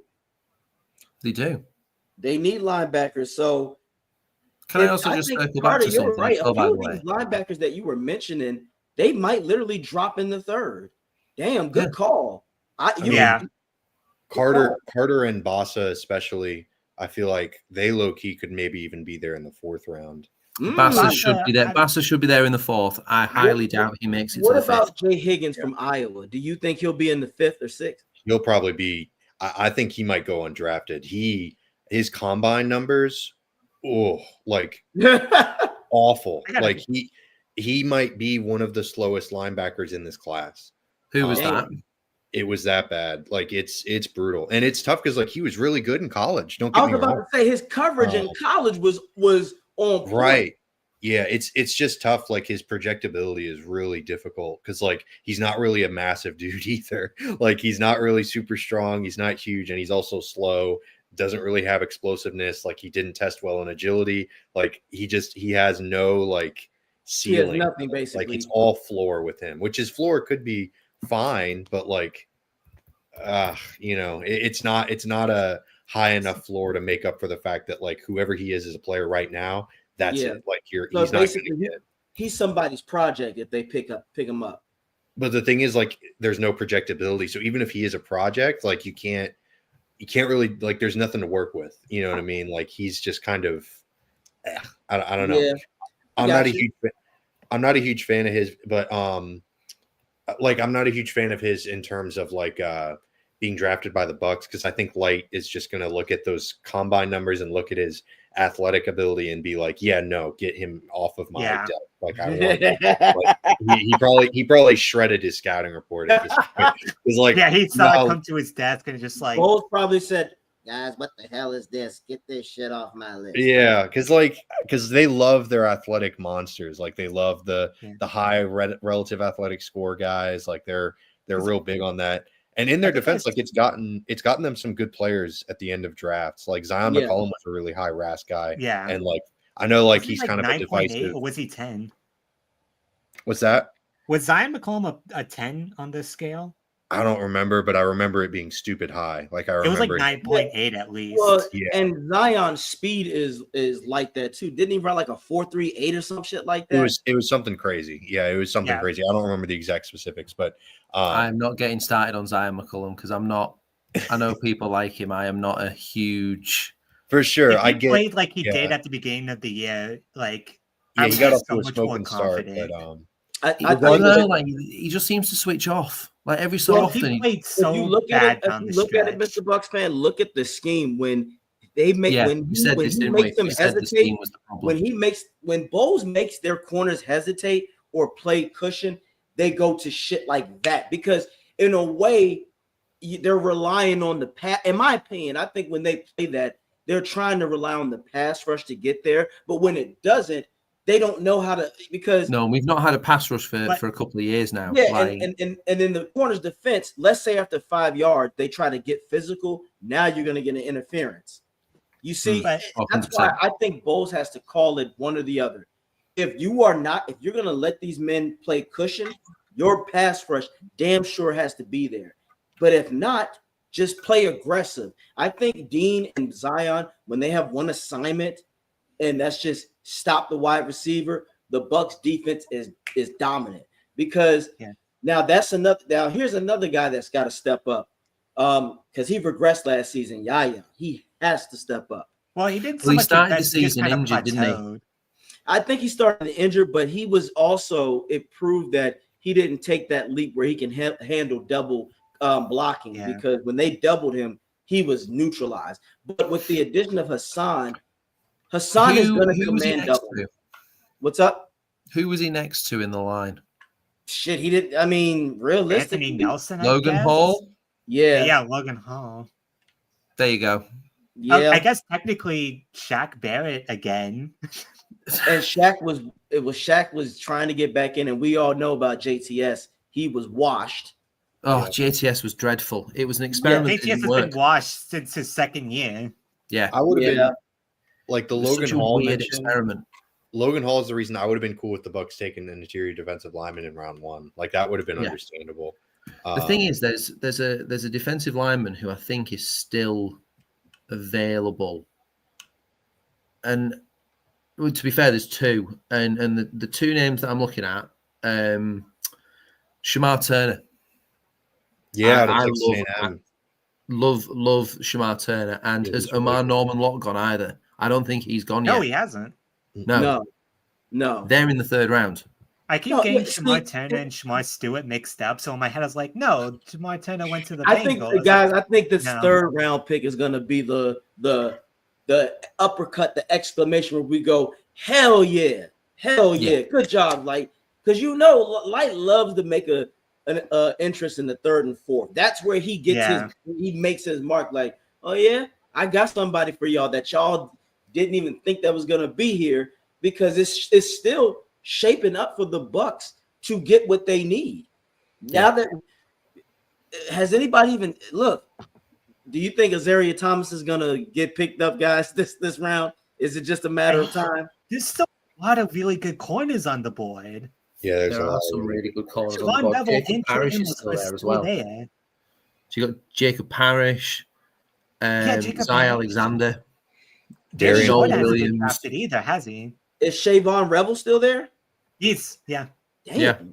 Yeah, everybody's there. Apparently, no team needs a He's from corner. Carolina. Is it because it's Carolina and it's not a? I think it's. I think he has an injury thing too. I think he tore his ACL or something, so it's not ideal. But let me. He did, yeah. So he's coming off a torn ACL, right? I mean, and that's not like American the degenerative. also. That's not the weird thing that Will Johnson has, but it's still not. Still Wait, not great. do you think Darian Porter's going to get picked up this round? I don't know, because he's got enough upside, but he lacks the experience. Like he's definitely like a shoot for the stars, but like super high risk and super high reward kind of pick. So he might last to the third round, which I would have been fine with the Bucs picking him too. Yeah, me too. But the way it's looking though, he might drop to the fourth, early fourth, maybe. Yeah, There's I don't so know, many good corners. Yeah, it's interesting. They could easily double up on that position early in the draft and I get. mean, the thing is, like, going into round 3 now, there are some names that are still kicking about, and like you say, we're not picking for a while yet. But you've got people like Xavier Watts, Siobhan Revel, Jalen Milrose still out there. Jalen Noel, wide receiver, he's still out there because Jack Betch has gone before him to the Raiders, which is a great pick. That's a good pick. I'm surprised they didn't go corner though. Yep. Um, Be right back, gents. Give me 1 second. no Y'all go worries. ahead. Pete Carroll seems like. Sorry. No, I was going to say, but then you've got people like Marcus Umbo still there. You've still got, like you say, you've got Porter. You've got Mabuka. I can never say his name. Makuba. Oh, Makuba. Andrew Yeah, Makuba. the safety. I love Makuba so much. He's like my ideal draft was taking Barron in the 1st and Makuba in the 3rd. Like, I mean, there we go. Like, that is, so we've got a chance of getting somebody like AJ said, who's a good player who can come in. I think for me, we've still got, like I say, Chris Paul would be the one. Yeah, I'd like Chris Paul if he's still there. Man, if Kyle Kennard is there though, that would really get me going. That would really that'd really make my night. I'm not gonna lie. That would be super hype. Yeah, no, I like him. Because he was so good last year. Like, he was really good. Also, it's just like 1 year of production you're basically gambling on, but he has enough like upside with his like athletic ability, and it's not like he was playing, like Mike Green at Marshall was playing against, who the heck knows, but he was playing against SEC teams. So like, I think that seems to have been a factor this year. Yeah, who you're playing against. Well, like almost more so than ever. Green got taken by the Ravens, thankfully. I'm glad he just gone. Yeah, I'm glad Green's off the board. I'm not trying to see the Ravens took Mike Green? Yeah. But that's such it's such a Ravens pick that they can just kind of like filter him out.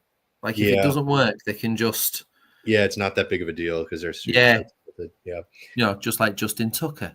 Yeah, I think if Green had made it to the Eagles, he would have been in Philly. But man, I'm still shocked that Trey Amos is still there. Like that one is the most puzzling to me. That one's weird too. Yeah, because I thought the Bills would Washington next round 1. I think Denver picked Harvey, right? The running back at UCF. Yeah. Oh, RJ Harvey. Yeah, I don't know. Denver's got a lot of. I think they were shocked that Travion Henderson went so early.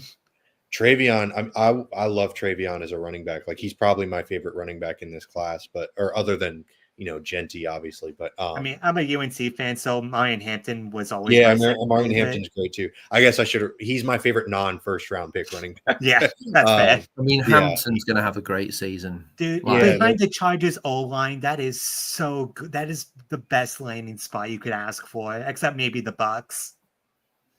I mean, ignoring having. It's Jim Harbaugh, and that's what Jim Harbaugh loves doing. He also, loves giving the ball to somebody and just going, there you go, have a run with it. I mean, J.K. Dobbins, who is a free agent still, by the way, which shocks me. J.K. Dobbins? Yeah. Well, it's just injury. Yeah. He's suffered a lot of bad injuries. I've always liked him. Yeah. But like Marion Hampton, it's funny because there's been the clip recirculating where it's like him in pass pro. Legitimately, he looked better in pass protection than some of the interior O-line on UNC. It was hilarious. That's also, I think, the reason why Harbaugh took him, though, because he saw that pass protection is like, yep.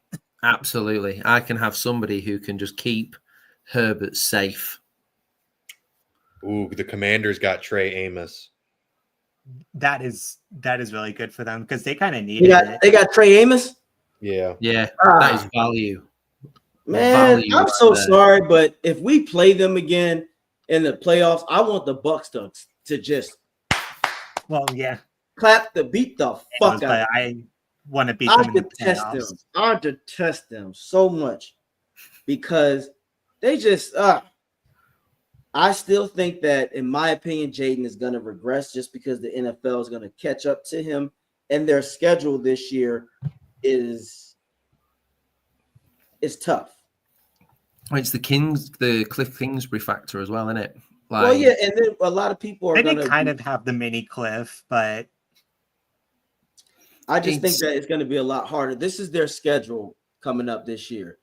They're going to be playing Atlanta. That could be challenging. Dallas, it's divisional. Green Bay, the Chiefs, the Chargers, Dolphins, Vikings, Giants, Eagles, again, the Bears, Detroit, Denver, Vegas, and Seattle.